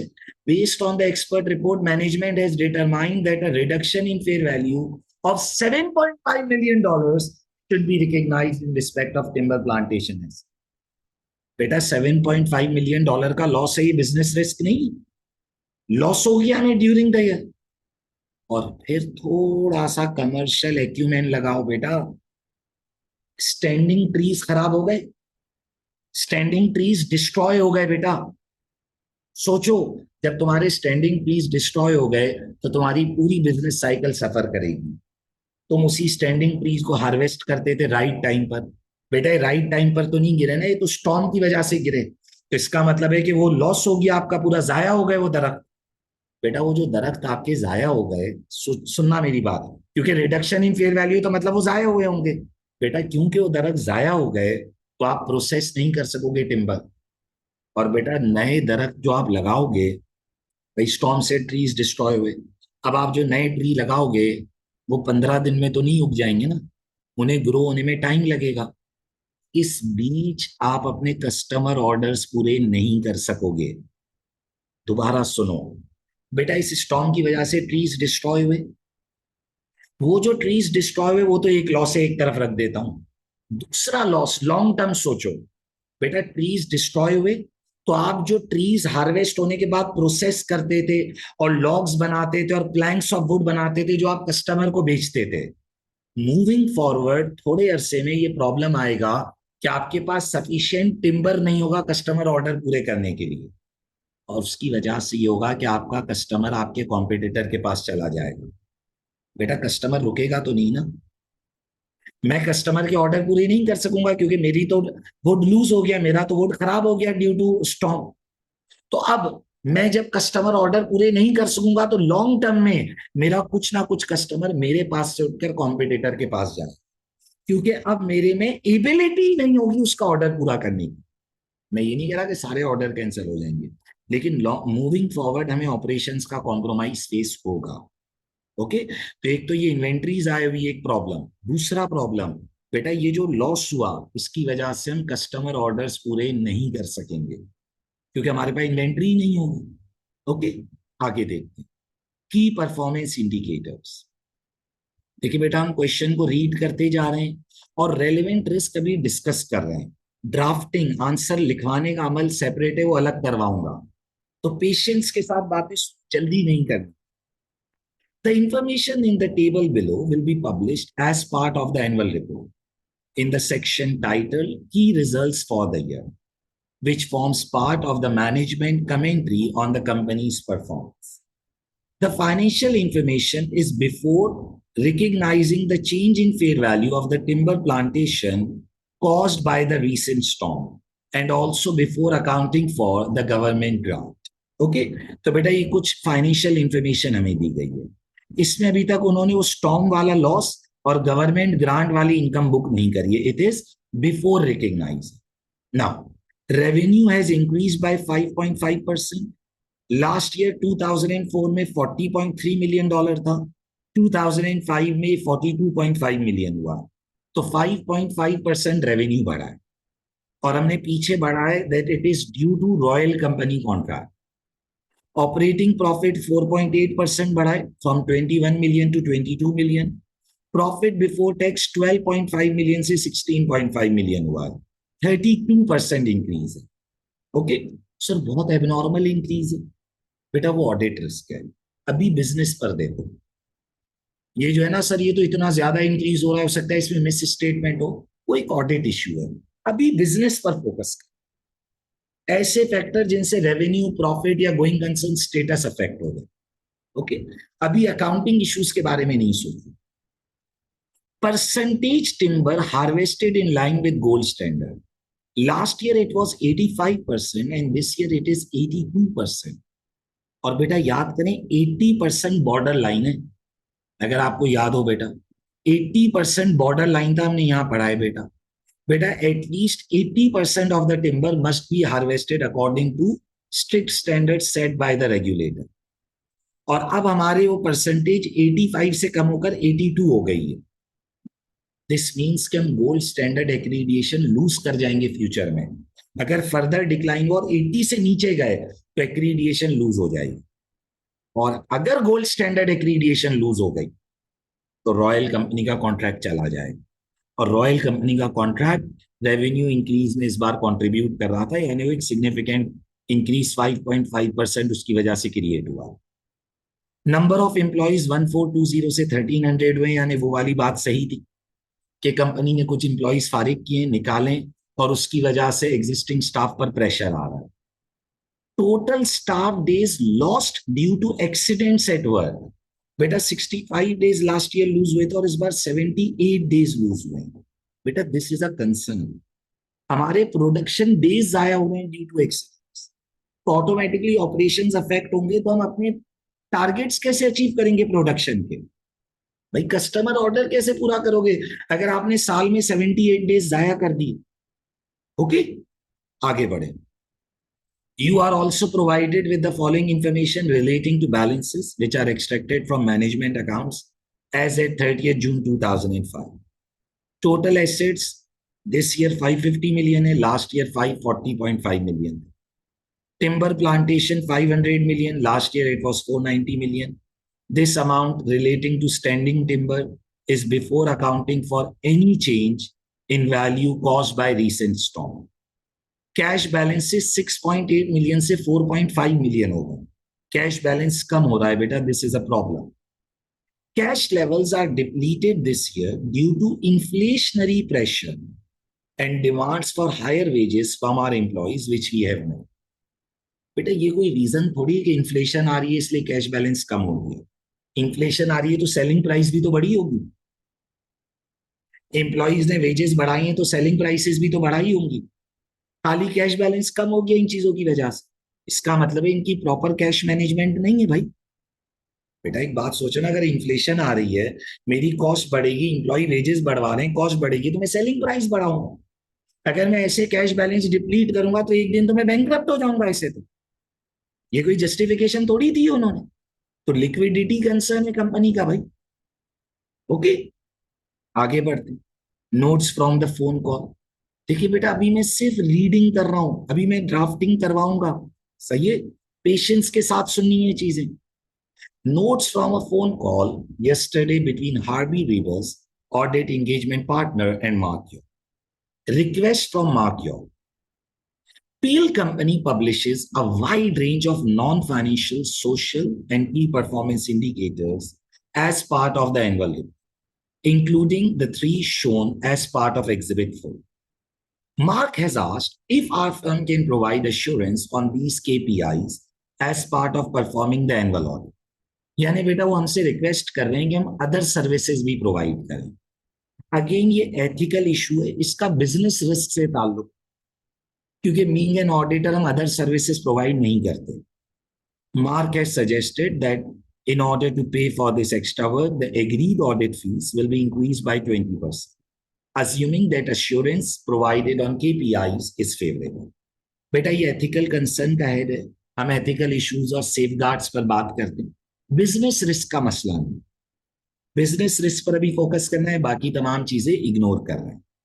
Okay, requirement respond to the instructions in the email from the audit engagement partner 40 marks and then 10 marks are professional skills. Okay, तो बेटा देखें, आंसर को ड्राफ्ट करने से पहले एक बार पार्टनर ईमेल अगर मैं देख लूं, तो बेटा पार्टनर ईमेल में आप देखने हम अटेम्प्ट कर रहे हैं part A, significant business risk to be considered in planning the audit 10 marks, और हमने ब्रीफिंग नोट्स प्रिपेयर करना है। बेटा कॉन्सेंट्रेशन के साथ बात सुनिएगा, ब्रीफिंग नोट्स किस तरह से प्रिपेयर होते हैं, किस चीज को कैसे डील करना है, सब चीजें मैं सिखाऊंगा, स्टेप बाय स्टेप चलेंगे। ओके, तो बेटा सबसे पहले हम ब्रीफिंग नोट्स का फॉर्मेट बनाएंगे ताकि हमें प्रोफेशनल स्किल मार्क्स में कम्युनिकेशन के मार्क्स मिल सके। कैसे बनाना है वो फॉर्मेट, गौर से देखिएगा। देखिए बेटा ये जो डेटा गिवन है ना, इसको एज इट इज कॉपी करेंगे, अप्रोच को सीखिएगा। ओके, इसको कॉपी करते हैं, इधर आते हैं बेटा। क्वेश्चन है हमारा पेल कंपनी, क्वेश्चन की हेडिंग दे देते हैं। ओके, और ये हमने जो डेटा वहां से कॉपी किया उसको पेस्ट कर दिया, कंट्रोल सी से कॉपी किया और कंट्रोल वी पेस्ट कर दिया। बेटा इसकी लाइंस ब्रेक कर रहे हैं। अब देखिए बेटा ब्रीफिंग नोट्स का फॉर्मेट बना रहे हैं। सही, इधर मैंने हेडिंग दे दी ब्रीफिंग नोट्स। सही बेटा, अब करना क्या है, गौर से सुनिएगा बेटा तो बात समझ आएगी। बेटा हमें जो क्वेश्चन में ईमेल आई हुई थी वो किसने भेजी थी? To audit manager from Harvey Rebus. अब हम जवाब दे रहे हैं, अब हम रिस्पॉन्ड कर रहे हैं। तो हम रिस्पॉन्ड कैसे करेंगे, सुनिएगा बेटा। हम टू और फ्रॉम को स्विच कर देंगे। ये देखो बेटा, ये जो फ्रॉम वाला हेड है इसे मैंने कट किया और ऊपर पेस्ट कर दिया, और ये जो टू था इसको मैं नीचे ले आया। सर ये आपने क्या किया, मुझे समझ नहीं आया। बेटा देखो, मैं जवाब दे रहा हूं, मैं जवाब दे रहा हूं ना बेटा। तो जो मुझे ईमेल आई है मैं उसे रिस्पॉन्ड कर रहा हूं। मुझे ईमेल कैसे आई थी, to audit manager from Harvey Rebus. तो मैंने क्या कर दिया, to Harvey Rebus from audit manager. Clear है। देखो बेटा, अप्रोच को सीखोगे तो आपको बातें समझ आएंगी। ब्रीफिंग नोट्स के सिंपल मार्क्स होते हैं। ये फॉर्मेट आप बनाओगे, आपको कम्युनिकेशन हेड में 1 नंबर मिल जाएगा। कैसे बनाना है सीखो बेटा। पार्टनर्स ईमेल में ये जो डेटा है इसे एज इट इज कॉपी करो और इसको यहां पेस्ट किया, और क्या किया, टू और फ्रॉम को स्विच कर दिया। उधर फ्रॉम हार्वी रीबस था, अभी हो गया to Harvey Rebus audit engagement partner. उधर टू ऑडिट मैनेजर था, अभी हो गया फ्रॉम ऑडिट मैनेजर। सब्जेक्ट बेटा, सब्जेक्ट में आर ई ऐड कर दो। R E means reply, audit planning for Pale Company. Date 1 जुलाई 2005। डेट जो क्वेश्चन में गिवन है वो रेफर करनी है, अपनी एग्जाम की डेट मत लिख देना। ओके। और अब आप लिखेंगे इंट्रोडक्शन। अब इंट्रोडक्शन कैसे लिखना है ये भी सिखाता हूं, गौर से देखें बेटा। सर प्लीज रिपीट करें, बात समझ नहीं आई, थोड़ा कंफ्यूज हो रहे हैं। कोई मसला नहीं है। देखो बेटा, पहला क्वेश्चन है, गौर से सुनो, एक एक चीज समझ आई। बेटा ब्रीफिंग नोट्स का फॉर्मेट बनाना, कम्युनिकेशन के मार्क्स हैं प्रोफेशनल स्किल्स में। कैसे बनाना है बेटा, क्वेश्चन की हेडिंग दी, ब्रीफिंग नोट्स की हेडिंग दी। अब टू, फ्रॉम, सब्जेक्ट और डेट, ये कैसे मिलेगा, क्वेश्चन में गए बेटा, इसको कॉपी किया, जो उसने लिखा हुआ है उसको स्विच कर दें बस। उसने टू ऑडिट मैनेजर लिखा है, अब हम जवाब दे रहे हैं तो फ्रॉम ऑडिट मैनेजर हो गया। बेटा हम रिस्पॉन्ड कर रहे हैं ना, उसने फ्रॉम हार्वी रीबस लिखा है, अब हमने टू हार्वी रीबस कर दिया, और सब्जेक्ट से पहले बेटा हमने आर ई रिप्लाई ऐड कर दिया। ओके। डेट आ गई, अब इंट्रोडक्शन लिखना। इंट्रोडक्शन कैसे लिखना है, गौर से देखिएगा। These briefing notes, these briefing notes include detail in relation to audit planning for tail company for the year ended.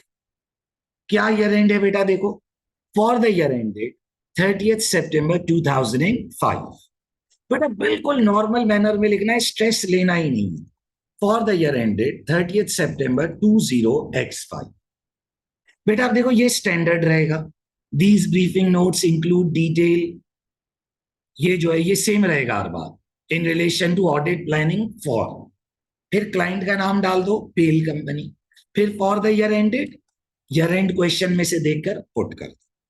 Okay बेटा, अब एक एक रिक्वायरमेंट को रेफर करेंगे।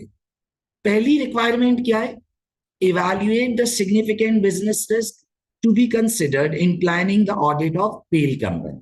ओके। अब एक एक रिक्वायरमेंट को रेफर करेंगे इंट्रोडक्शन में, लेकिन ब्रीफली रेफर करेंगे।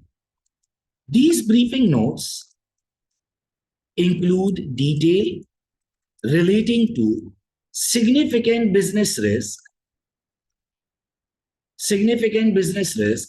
to be considered in planning of audit for PAIL company. बेटा एक एक रिक्वायरमेंट को रेफर करते जाए। These briefing notes include detail relating to significant business risks to be considered in planning of audit for PAIL company. दूसरी requirement क्या है, evaluate and prioritize the significant audit risk to be considered in planning the audit for PAIL company for the year ended 30th September 2005. Second requirement है audit risk, उसे refer कर दें। Further, significant audit risks are also included in these briefing notes. बेटा जो significant audit risk हैं वो भी consider किए गए। और क्या है बेटा, third requirement, audit procedures to be performed in relation to the change in fair value of the timber plantation asset caused by the recent storm. यहीं से मैंने कॉपी किया, control C. Okay, then audit procedures to be performed in relation to the change in fair value of the timber plantation asset caused by recent storms are also included in these briefing notes. Okay, और फिर last requirement क्या है बेटा, मैं सब repeat करूंगा, patience से सुनना. Using exhibit 5 explain the ethical issues and other audit planning implications which arise in relation to the phone call from the company's chief finance officer, Mark York. बेटा इसे यहां से कॉपी. लास्टली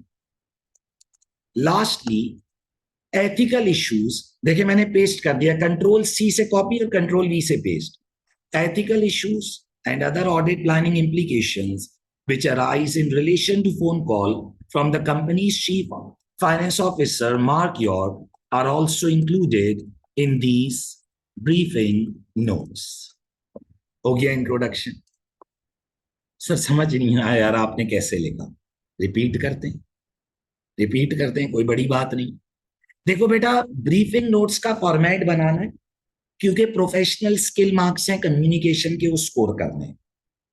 कैसे बनाना है format? Question की heading दे दी, briefing notes की heading दे दी. बेटा ये टू फ्रॉम सब्जेक्ट डेट, मैंने कुछ भी नहीं लिखा है बेटा, सिर्फ क्वेश्चन से उठाया और कॉपी पेस्ट किया और स्विच किया है टू फ्रॉम को. सर ये कॉपी पेस्ट करने के नंबर मिलेंगे क्या? जी बेटा बिल्कुल मिलेंगे.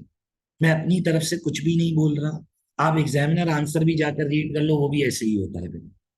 और दूसरी बात बेटा, ये फॉर्मेट बनाने का 1 नंबर मिलेगा कम्युनिकेशन स्किल में भाई, तो बहुत स्ट्रेस नहीं लेना. एग्जामिनर ने कहा it should be quick. Okay, तो टू फ्रॉम को स्विच करें, सब्जेक्ट में रिप्लाई ऐड करें. इंट्रोडक्शन बिल्कुल सिंपल इंग्लिश में लिखना है. These briefing notes include detail in relation to audit planning for Pale Company for the year ended 30th September 2005. Client का नाम और ईयर एंड रेफर कर, फिर एक एक रिक्वायरमेंट को रेफर करें. These briefing note include detail relating to significant business risk to be considered in planning the audit for Pale Company. Further, significant audit risks are also included in these briefing notes. Audit procedures to be performed in relation to change in fair value of the timber plantation asset caused by recent storms are also included in these briefing notes. Lastly, ethical issues and other audit planning implications which arise in relation to the phone call from the company's chief finance officer, Mark York, are also included in these briefing notes. Introduction. पहली requirement, part A, business risk जो हम attempt कर रहे हैं. Okay बेटा, पहली requirement जो हम अटेम्प्ट कर रहे हैं, बिजनेस रिस्क. आइए जरा, सही है भाई. बेटा अब एक एक बिजनेस रिस्क के ऊपर ड्राफ्टिंग शुरू करेंगे. आप लोगों ने कॉन्सेंट्रेशन से बात सुनी. बेटा ब्रीफिंग नोट का फॉर्मेट बन गया, टू फ्रॉम सब्जेक्ट और डेट, इंट्रोडक्शन आ. क्लियर है? Part A, business risk. Okay बेटा, अब एक एक करके इंफॉर्मेशन को रिव्यू कर लेंगे और जहां जहां हमने रिस्क आइडेंटिफाई किया उसको यूज करके आंसर ड्राफ्ट करेंगे. बेटा पहला एग्जिबिट पार्टनर ईमेल था, इसमें तो कोई बिजनेस रिस्क नहीं था, याद करें. बेटा जो सेकंड एग्जिबिट था उसमें बैकग्राउंड इंफॉर्मेशन थी बिजनेस के बारे में, इसमें भी कोई बिजनेस रिस्क. हाँ, हमने 30% ऑफ टिम्बर इज एक्सपोर्टेड को हाईलाइट किया था, लेकिन इससे रिलेटेड क्वेश्चन में और कोई डिटेल नहीं है. तो हम पहले कोशिश करेंगे कि उन रिस्क को लिखें जिससे रिलेटेड क्वेश्चन में सफिशिएंट डिटेल गिवन है. देखिए बेटा, सिग्निफिकेंट रिस्क लिखने, तो वो रिस्क रेफर कीजिएगा जिससे रिलेटेड क्वेश्चन में सफिशिएंट डिटेल गिवन हो. फिर नोट्स फ्रॉम द मीटिंग के अंदर बेटा सबसे पहले अकाउंटिंग पॉलिसीज थी जिनका बिजनेस रिस्क से कोई ताल्लुक नहीं था, और फिर इंटरनेशनल एक्सपेंशन, यहां से हमने बिजनेस रिस्क आइडेंटिफाई करना चाहिए. ओके, तो बेटा सबसे पहला बिजनेस रिस्क जो हमारे पास है that is international expansion. Okay, गौर से देखिएगा ना. बेटा मैं रिपीट कर दूं, ब्रीफिंग नोट का फॉर्मेट क्वेश्चन से कॉपी पेस्ट किया है, टू और फ्रॉम को स्विच किया है, सब्जेक्ट में रिप्लाई ऐड किया है, आर यू, कि हम रिप्लाई कर रहे हैं, डेट क्वेश्चन में थी वही यहाँ पे आई। Introduction, it should be simple, कोई एक्स्ट्रा टाइम वेस्ट नहीं करना, कंपनी का नाम, ईयर एंड और एक एक रिक्वायरमेंट को ब्रीफली रेफर करना, क्वेश्चन से कॉपी पेस्ट कर सकते हैं, कंप्लीटली परमिटेड।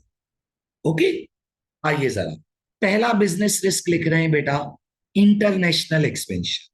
10 मार्क्स की रिक्वायरमेंट है, 5 बिजनेस रिस्क लिखने। Okay, identify, impact and scale of the risk. बेटा अब याद करें, हमने सबसे पहले बेटा पढ़ा था कि इंटरनेशनल एक्सपेंशन में, कि क्योंकि हम इंटरनेशनल एक्सपेंशन कर रहे हैं रिमोट एरिया में, तो मैनेजमेंट का जो कंट्रोल और सुपरविजन होगा वो बहुत ज्यादा इफेक्टिव नहीं होगा, और हो सकता है कि जो मैनेजमेंट का फोकस है प्राइमरी ऑपरेशन से, जो उसकी होम जुरिस्डिक्शन के ऑपरेशंस हैं, वो फोकस लूज कर जाए। रिस्क ज्यादा था क्योंकि वहां न्यू टाइप ऑफ टिम्बर में डील करें। Pale company operations are currently all based in its home jurisdiction.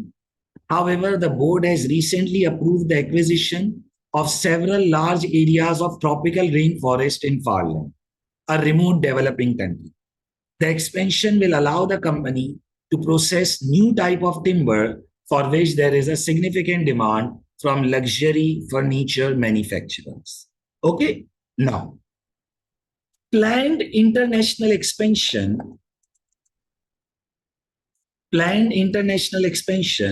faces a risk of weak management control and supervision as it is an expansion in remote developing country.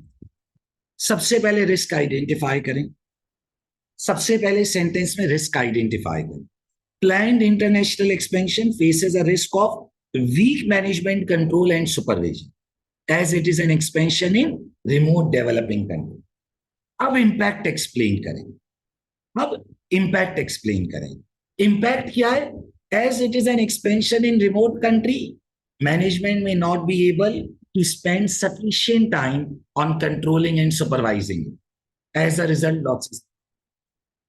Further, if management spends greater time in its management, then as a result, they may lose focus on its existing operations. Impact को explain करें। देखो बेटा, approach को सीखो, approach को इतना practice कर लो कि पेपर में तुम गलती ना करो। जब आप अप्रोच को फॉलो करोगे ना, आप ओवर राइटिंग नहीं करोगे, आप लिमिटेड आंसर लिखोगे। आइडेंटिफाई हो गया, अब इम्पैक्ट लिखते हैं बेटा। As expansion is in a remote area, therefore management may not be able to exercise sufficient control there. As a result, investment in far land may not be able to achieve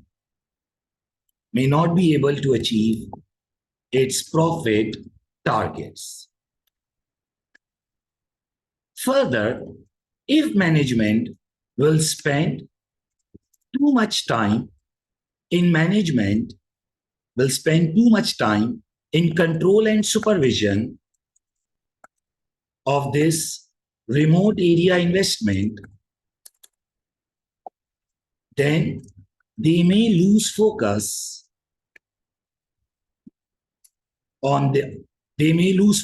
of their existing home country operations. Okay, तो बेटा देखो, पहले identify किया, फिर उसका impact लिखा। Impact क्या है? As expansion is in a remote area, therefore management may not be able to exercise sufficient control there. As a result, investment in far land may not be able to achieve its profit targets. Further, if management will spend too much time in control and supervision of this remote area investment, they may lose focus of their existing home country operations. Identify हो गया, impact हो गया। अब scale of the risk को evaluate करें। Okay, concern for control and supervision of Farland investment is greater as Pale Company will deal in processing of new type of timber in Farland. They may lack expertise in relation to it, and as a result, it will require greater management time for control and management. Okay बेटा, देखो मैंने कैसे लिखा।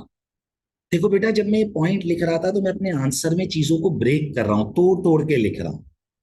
Planned international expansion faces planned international expansion faces a risk of weak management control and supervision as it is an expansion in remote developing country. सबसे पहले identify, remote माने दूर, बहुत दूर इन्वेस्टमेंट हुई है, फार अवे एरिया में हुई। सबसे पहले आइडेंटिफाई किया weak management control and supervision. As expansion is in a remote area, therefore management may not be able to exercise sufficient control there. As a result, investment fall not able to achieve its profit targets. Further, if management will spend too much time in control and supervision of this remote area investment, they may lose focus of their existing home country operations. ये impact हो गया कि या तो हम उसे control नहीं कर सकेंगे, या अगर हमने उसे कंट्रोल करने में टाइम लगाया तो हमारे existing home country operation suffer कर जाए। Concern for control and supervision of Farland investment is greater as Pale Company will deal in processing of new type of timber in Farland. They may lack expertise in relation to it, and as a result, it will require greater management time for control and management. क्योंकि हम start में learning ले रहे होंगे, हमें तो new type of timber का experience ही नहीं। तो देखो बेटा, ये अप्रोच मैंने लास्ट टाइम आपको पढ़ाई थी, याद करो बेटा। लास्ट टाइम जो अप्रोच पढ़ाई थी, देखें उसी को यूज कर रहे हैं बेटा। ये देखिए, ये याद है बेटा अप्रोच। सबसे पहले हमने क्या करना है बेटा, रिस्क को आइडेंटिफाई करना है बेटा।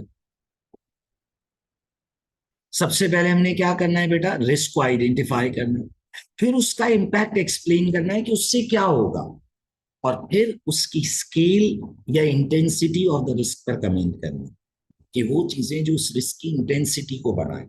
न्यू टाइप ऑफ टिम्बर होगा तो scale of the risk, intensity of the risk increase हो रहा है। क्लियर है बेटा? आइए जरा, क्लियर है? तो देखो बेटा, अप्रोच को फॉलो करें, identify, impact and scale of the risk. Done है सर? कोई ट्रेंड रेशियो आपने कैलकुलेट नहीं किया बेटा? यहां पर ऐसे कोई नंबर्स हमने यूज ही नहीं किए। अगर हम कोई ट्रेंड या रेशियो कैलकुलेट करते तो उसका 0.5 मार्क एडिशनल मिलता। क्लियर है? आइए जरा वापस आते हैं बेटा। Then, beta, the acquisition of the areas of the rainforest will cost $25 million and the purchase is due to take place in August 2005. The cost of $25 million is equivalent to the fair value of the rainforest. ये सब उसने valuation बताई, और फिर उसने बताया कि foreign exchange का रिस्क एग्जिस्ट नहीं करता क्योंकि सेम करेंसी में डीलिंग हो। आगे बढ़, the purchase is being funded through a share issue to existing and new shareholders who are mainly family members of the Pale family, who established the company 20 years ago. Share issue हो रहा है, इसमें भी कोई business risk नहीं। Share issue was the only option for funding the international expansion, as the company is at the limit of its bank borrowing agreement. बेटा, company full date पर है, बैंक बोरिंग एग्रीमेंट फुल हो चुका है, 100% utilised है। इसका क्या मतलब हुआ कि जो हमारा डेट एग्रीमेंट है वो कंप्लीटली यूटिलाइज्ड है, अब हमारे पास डेट स्पेस नहीं है। तो इसको आप अपने किसी आंसर के पॉइंट में लिख सकते हो कि जैसे आप ग्रांट का पॉइंट लिख रहे हो तो आप लिख सकते हो कि अगर हमारी ग्रांट कैंसिल हो गई तो हमारे पास तो बैंक बोरिंग एग्रीमेंट की लिमिट हिट हुई है, तो हम किस तरह से अपने ऑपरेशंस को मैनेज करेंगे। International development agency has agreed to provide a grant of $20 million to assist Pale Company in its expansion, on the condition that Pale Company represents sustainable and ethical business practice. अब इधर आप point लिख सकते हो बेटा कि आपके पास risk है बेटा कि आपकी ग्रांट कैंसिल ना हो जाए। सर ये रिस्क क्यों है बेटा? क्योंकि वो जो न्यूज रिपोर्ट्स घूम रही हैं मार्केट में बेटा, कि हमने उधर $15,000 की इंसेंटिव पेमेंट करी, तो बेटा वो एथिकल बिजनेस प्रैक्टिस के अगेंस्ट है। तो एज अ रिजल्ट जो हमारी ग्रांट है बेटा वो क्या हो सकती है? कैंसिल हो सकती है। Okay, considering news reports considering news reports regarding Pale Company that they have made a payment of $15,000 to a government official in Farland, grant from international agency may get cancelled, as Pale Company action may be regarded as an unethical business practice. Okay? Considering news reports regarding Pale Company that they have made a payment of $15,000 to a government official in Parliament, grant for international agency may get cancelled as Pale Company action may be regarded as an unethical business practice. ये हमने क्या किया बेटा? Identify. ये हमने क्या किया बेटा? आइडेंटिफाई किया कि भाई कंसिडरिंग द न्यूज रिपोर्ट्स कि हमने $15,000 $15,000 उधर गवर्नमेंट ऑफिशियल को दिए, तो एक अनएथिकल बिजनेस प्रैक्टिस है और हमारी ग्रांट कैंसिल हो सकती है। आइडेंटिफाई। अब इम्पैक्ट एक्सप्लेन करें। Okay, grant from international agency, grant from international agency had a condition that Pale Company should be doing business in ethical manner. Okay, incentive payment made of $15,000 to a government official may be regarded as unethical business practice despite that it is normal in Farland. Okay, बेटा ये unethical business practice तो है। If the grant gets cancelled, then Pale Company may not be able to complete its planned expansion of Farland, considering that it is already at limit of its bank borrowing agreement. अच्छा, अब sir इधर एक question है, आपने इधर impact को बहुत ज्यादा एक्सप्लेन किया, ऐसा क्यों? देखिए बेटा, आपने अब आप एडवांस्ड ऑडिट का पेपर दे रहे, आपने थोड़ा सा ये समझ कर लिखना है कि आपने मेक श्योर करना है कि आपका आंसर वेल एक्सप्लेन हो। कुछ पॉइंट्स में आपको ज्यादा एक्सप्लेन करना पड़ता है अपनी बात को जस्टिफाई करने के लिए। जैसे हमने यहाँ आइडेंटिफाई तो कर दिया कि भाई ग्रांट कैंसिल हो सकती है क्योंकि हमने अनएथिकल बिजनेस प्रैक्टिस करी है, लेकिन हमें ये बताना जरूरी है कि उस ग्रांट में कंडीशन थी एथिकल बिजनेस प्रैक्टिस की, सही। और फिर जो फाइनेंस डायरेक्टर जस्टिफिकेशन दे रहा है कि नॉर्मल है, तो हमने उसे भी कवर किया कि डिस्पाइट के नॉर्मल है, फिर भी है तो अनएथिकल बिजनेस प्रैक्टिस ना बेटा, हम ब्राइब दे रहे हैं। अब अगर ग्रांट कैंसिल हो गई तो क्या होगा बेटा? हमारी प्लान्ड एक्सपेंशन सफर करेगी, कंसिडरिंग हम ऑलरेडी बैंक बोरिंग एग्रीमेंट की लिमिट पर। ओके, बात समझ आती है बेटा? अब आप इधर एक और बात लिख सकते हो further scale of the risk पर, कि वो जो एम्प्लॉइज ने हमारे अगेंस्ट क्लेम किया हुआ है वो भी एथिकल बिजनेस प्रैक्टिस का कंसर्न बन सकता है। सुनिएगा बेटा, concern of ethical business practice, concern of ethical business practice is greater for Pale Company, considering that it is also facing a legal claim from its employees over bad health and safety environment at workplace. If it gets in knowledge, if it also gets in knowledge of international agency, then it may contribute towards cancellation of grant based on unethical business practices done by Pale company. Okay, तो देखो बेटा, हमें point को well explain करना है, लेकिन लिखते हुए दिमाग में अप्रोच ये रखनी कि भाई पहले मैं आइडेंटिफाई करूं, फिर मैं थोड़ा सा इंपैक्ट एक्सप्लेन करूंगा, फिर मैं स्केल ऑफ द रिस्क पर बात करूंगा कि भाई ये रिस्क और किस वजह से बढ़ सकता है। आप इधर ये भी लिख सकते थे कि कंपनी के पास ऑलरेडी कैश बैलेंसेस डिक्लाइनिंग है, तो इसलिए भी ये रिस्क इंक्रीज हो रहा है। भाई कंपनी के कैश बैलेंसेस भी तो डिक्लाइन हुए थे, याद है, की परफॉर्मेंस इंडिकेटर में। तो आप कह सकते हो कि ऑलरेडी कैश बैलेंसेस डिक्लाइनिंग है, अगर ये ग्रांट भी कैंसिल हो गई तो और प्रॉब्लम हो जाएगा। ओके, तो बेटा देखिए, नॉर्मली एक बिजनेस रिस्क 5 लाइन्स 4 लाइन्स इसमें रेंज करेगा। हो सकता है कभी कभार किसी बिजनेस रिस्क में आपने 1-2 लाइन एक्स्ट्रा ली, लेकिन अप्रोच से मत हटना please. Identify impact and scale of the risk. ये हो सकता है कि आप इम्पैक्ट में 1-2 सेंटेंस लिख दो, स्केल में 1-2 सेंटेंस लिख दो, लेकिन लिखते हुए सोचो कि ये जो मैं पॉइंट लिख रहा हूं ये किस चीज को कवर कर रहा है। बेटा इस बात पर मैं एम्फेसाइज इसलिए कर रहा हूं क्योंकि अगर आप अप्रोच को फॉलो नहीं करोगे तो होता पता है क्या है, कि बच्चे क्वेश्चन को रिपीट करते रहते हैं, और क्वेश्चन को रिपीट करने के कोई मार्क्स नहीं। ठीक है, क्वेश्चन को थोड़ा बहुत रेफर तो आपको करना पड़ेगा, लेकिन उसके पीछे रीजन होना कि मैं क्वेश्चन को रेफर कर रहा हूं आइडेंटिफाई करने के लिए, मैं क्वेश्चन को रेफर कर रहा हूं इंपैक्ट लिखने के लिए, मैं क्वेश्चन को रेफर कर रहा हूं स्केल ऑफ द रिस्क लिखने के लिए।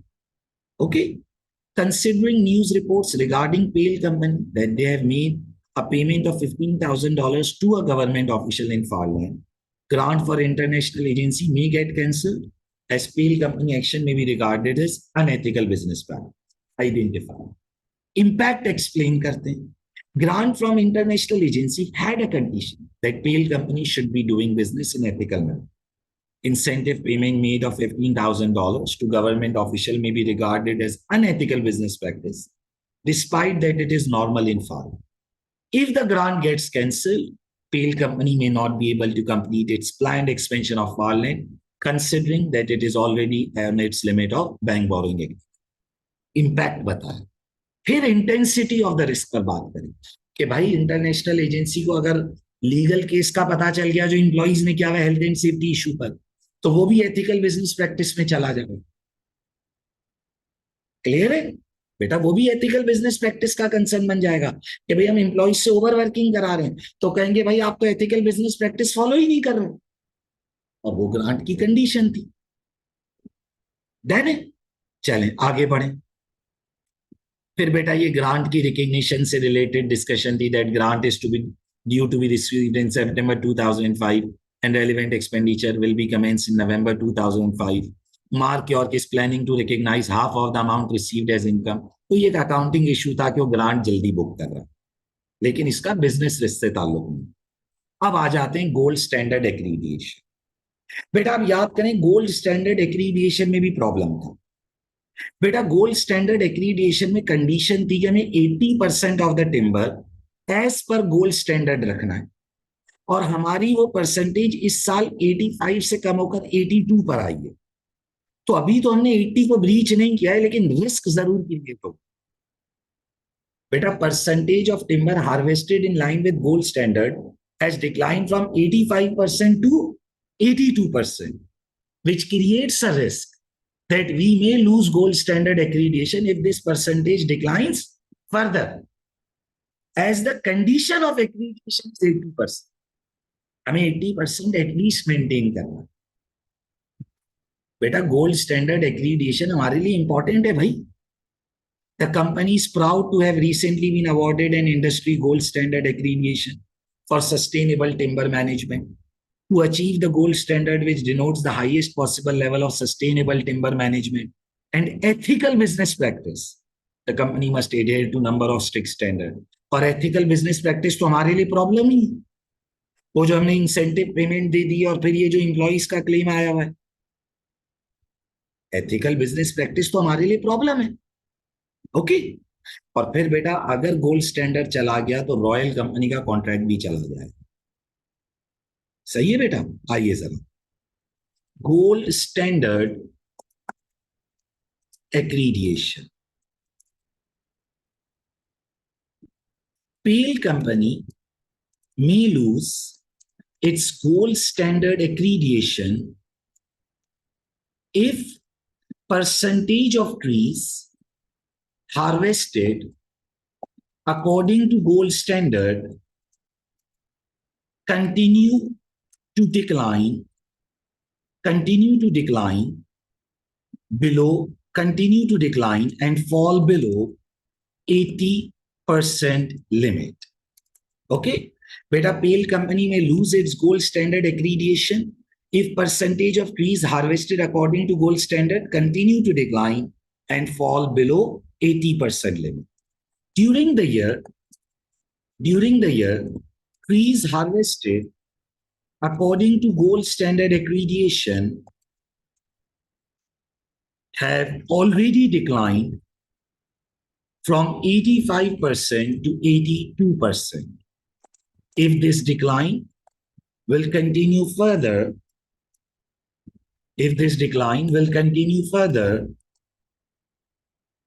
then pale company may not be able to satisfy condition of 80% trees harvested या sold as per gold standard. Okay, तो बेटा हमने सबसे पहले रिस्क को थोड़ा एक्सप्लेन कर दिया. देखिए अगेन मैं कहूंगा बेटा थोड़ा सा आपने पेपर में कभी कभार एक आध कमेंट एक्स्ट्रा करना होता है ताकि आप अपने रिस्क को एक्सप्लेन कर सको. Pale company may lose its gold standard accreditation if percentage of trees harvested according to gold standard continue to decline and fall below 80% limit. During the year, trees harvested according to gold standard accreditation have already declined from 85% to 82%. If this decline will continue further, then pale company may not be able to satisfy the condition of 80% trees sold as per gold standard. अब इसका impact क्या होगा सोचो. If gold standard accreditation is lost, then pale company may lose customer contracts which were gained on the basis of gold standard status of pale company. This will include loss of royal company contract which has contributed to increase in revenue in current year. Okay, तो बेटा ये इसका impact हो गया. अब scale of the risk पर comment करें. Scale of the risk, क्या और कोई प्रॉब्लम है जो गोल्ड स्टैंडर्ड एक्रीडिएशन को अफेक्ट करे? Gold standard accreditation may also get affected due to unethical business practice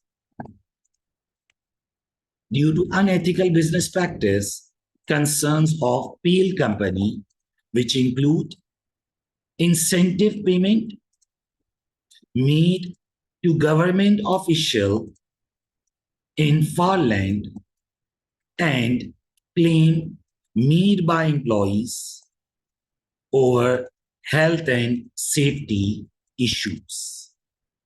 Okay, तो देखो बेटा गोल्ड स्टैंडर्ड एक्रीडिएशन में एक तो हमने परसेंटेज ऑफ ट्रीज हार्वेस्टेड को प्राइमरी टारगेट रखा.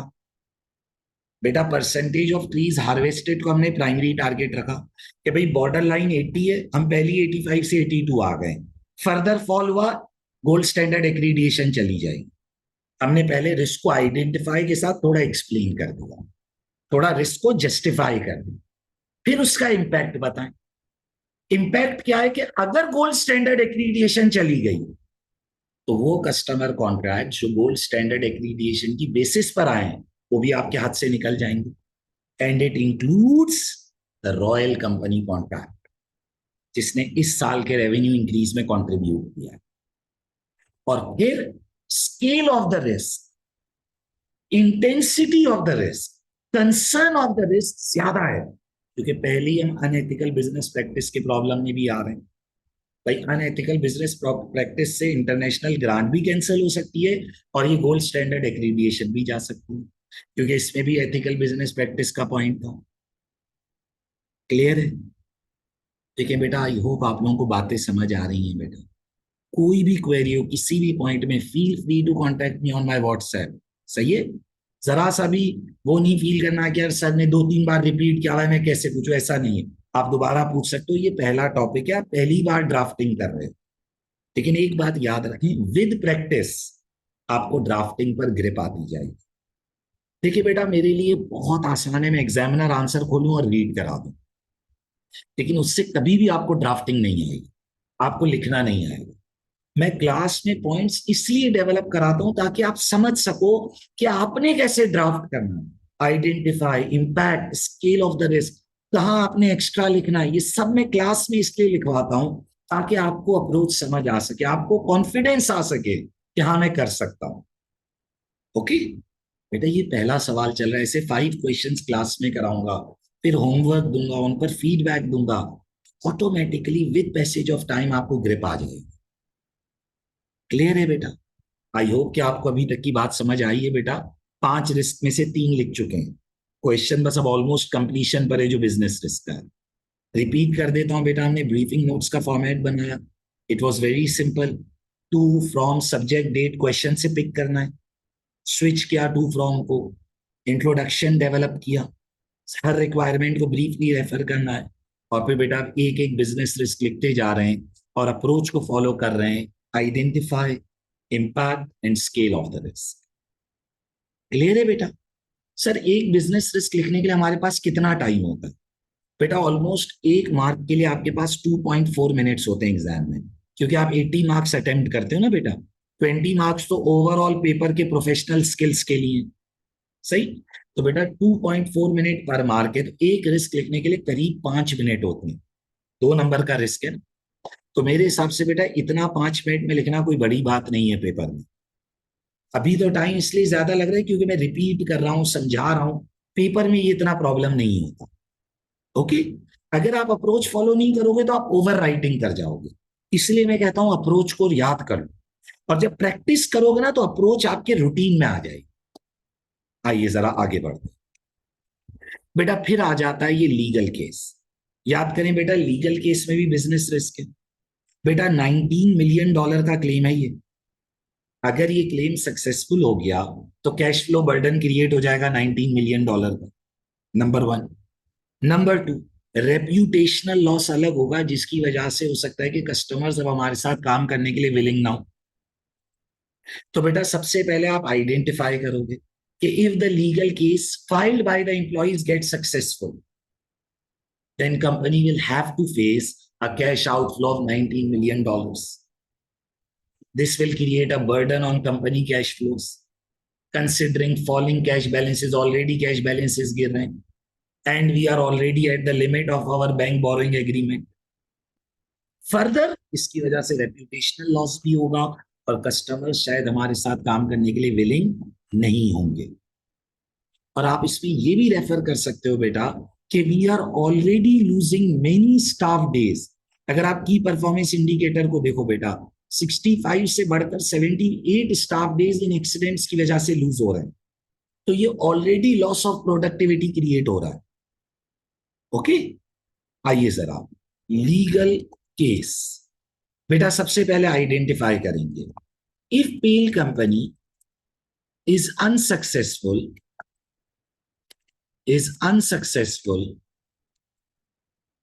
in legal claim against its employees, is unsuccessful in legal claim filed by its employees, then it may have to pay compensation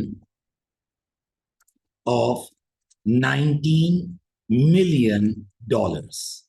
बच्चे ने कहा sir अभी तो हम रिस्क केस हारे नहीं, आपने क्यों लिखा?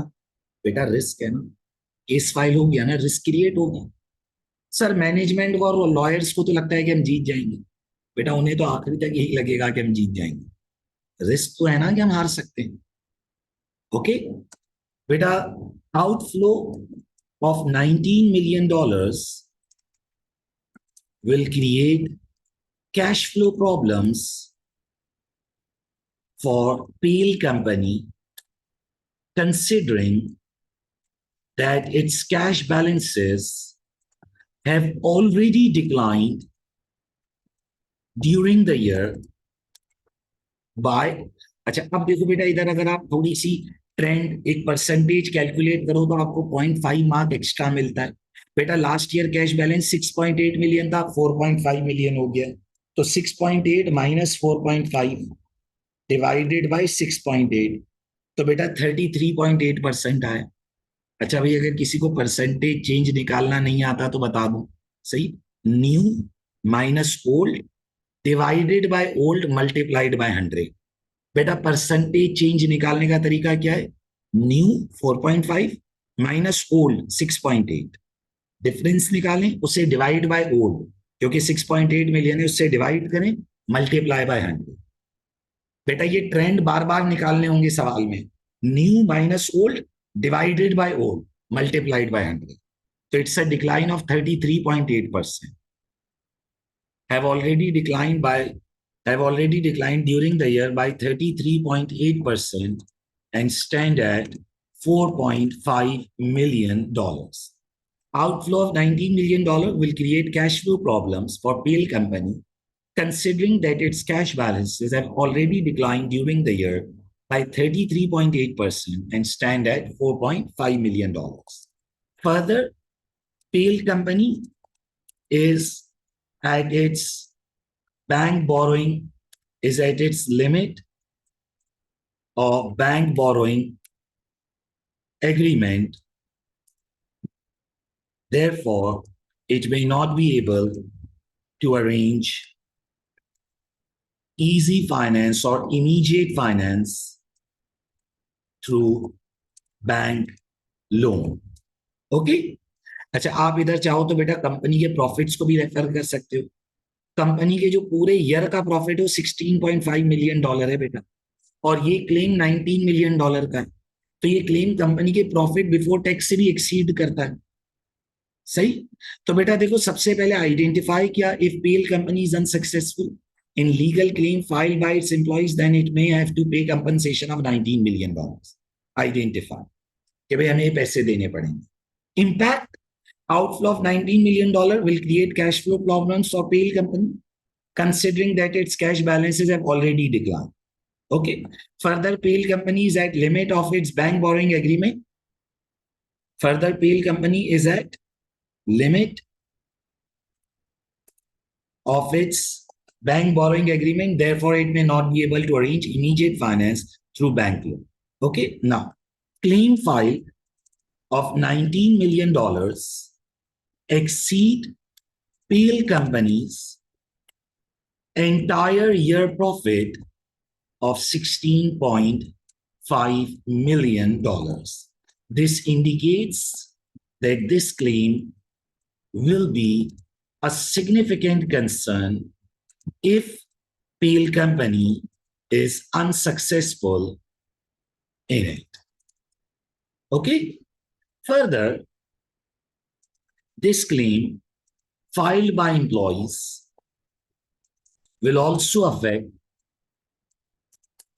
reputation of Pale Company, and customers may not be willing to do business with Pale Company, considering its unethical business practice of reducing staff numbers and increasing pressure on its existing employees, which is also resulting in accidents. Okay? तो देखो बेटा, अब sir इसको जरा break करके बताएं, identify, impact and scale में। देखो बेटा, ये सबसे पहले आइडेंटिफाई हो गया, ये आइडेंटिफाई हो गया कि $19 मिलियन का आउटफ्लो होगा। फिर उसका इम्पैक्ट कि ये जो आउटफ्लो ऑफ $19 मिलियन है, कैश फ्लो बर्डन क्रिएट करेगा। सही, और बेटा हमारे प्रॉफिट के नंबर को भी एक्सीड कर रहा है, तो ये हमारे लिए एक सिग्निफिकेंट कंसर्न है। सही। अच्छा बेटा, इस बार हमने इम्पैक्ट लिखते हुए साथ साथ थोड़ा स्केल भी हाईलाइट किया है। जो हमने कैश बैलेंसेस का डिक्लाइन, बैंक बोरोइंग एग्रीमेंट को भी रेफर किया, प्रॉफिट्स को भी रेफर किया, तो इम्पैक्ट भी बताया और साथ साथ थोड़ा स्केल भी हाईलाइट किया। और फिर हमने फर्दर क्या हाईलाइट किया बेटा? हमने ये हाईलाइट किया कि बेटा हमारी रेप्यूटेशन लूज होगी और कस्टमर्स हमारे साथ काम करने के लिए विलिंग नहीं होंगे अगर उन्हें पता चलेगा कि हम इस तरह की हरकतें कर रहे हैं, इस तरह अपने इंप्लॉइज को तंग कर रहे हैं। देखिए बेटा, हमारे जो डेवलपिंग कंट्रीज है जैसे पाकिस्तान, इंडिया, नेपाल, ये जो छोटे छोटे कंट्रीज हैं, इन सब मुल्कों में तो छोटे छोटे से मुराद नहीं, ये साइज में छोटे, इससे मुराद ये कि जो हम डेवलपिंग कंट्रीज हैं, हमारे यहाँ ये चीजें मैटर नहीं करती। लेकिन बेटा जब आप डेवलप कंट्रीज की बात करते हो तो उधर आपका कस्टमर देखता है कि आप कितना एथिकल काम कर रहे हो। वहां लोग अनएथिकल लोगों के साथ काम करना विलिंग नहीं होते कि भाई ये तो अपने इंप्लॉइज के साथ गलत करें, इनके साथ बिजनेस क्यों करें, हम इनका साथ क्यों दें।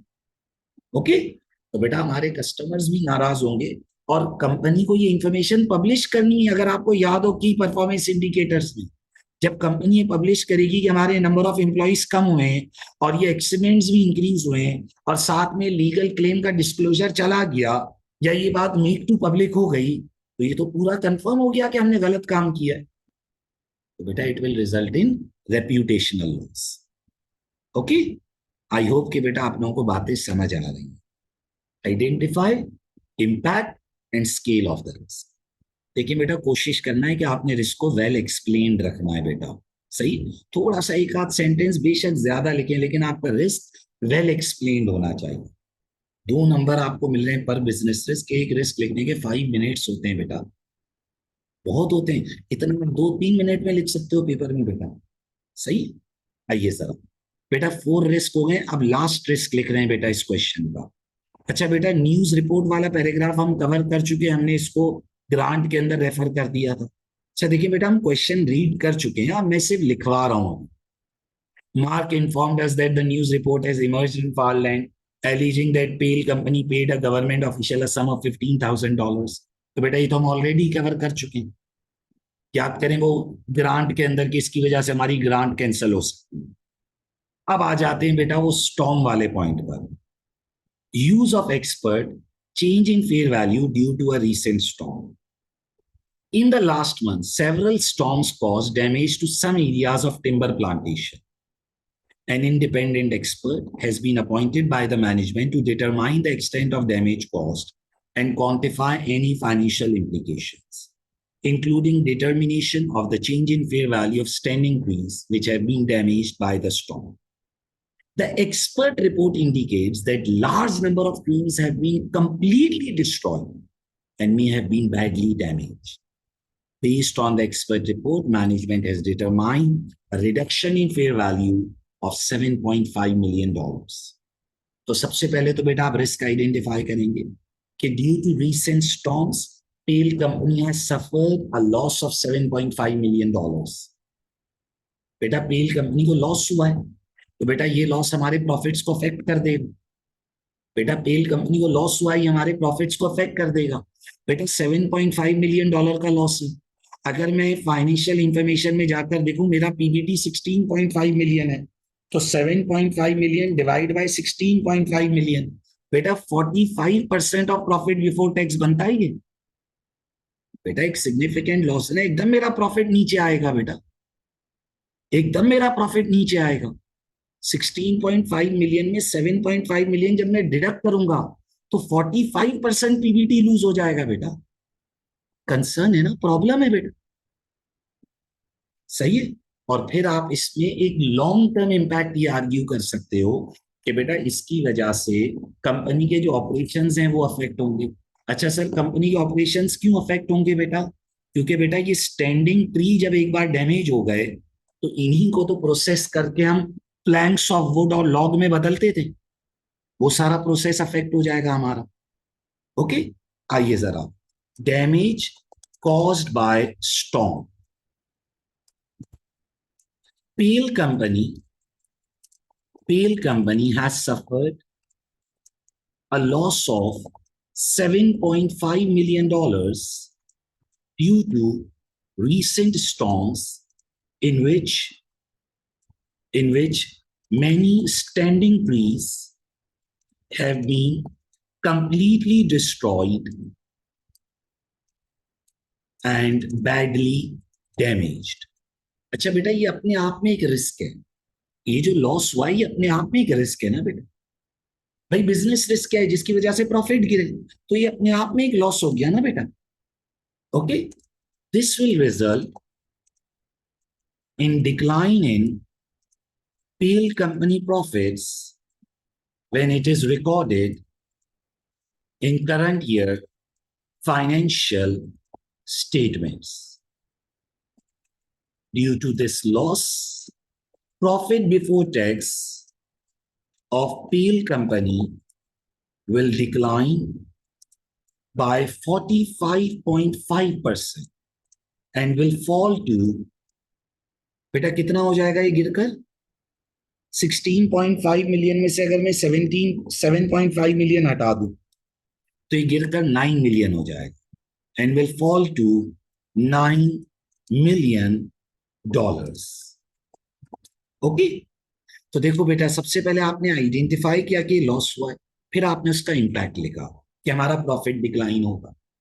अब further scale of the risk पर बात करते हैं.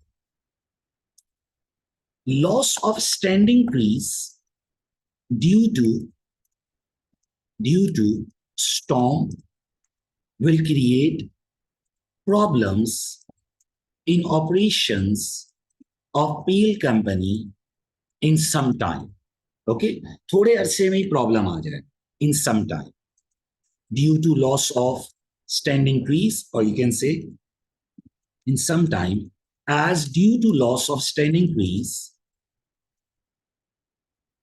PL company will have lesser timber to harvest and process in future. This will affect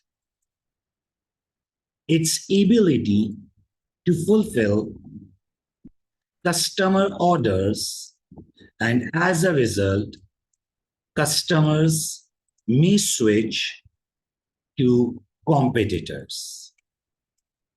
PL company may not be able to overcome this problem in short term, as it will take time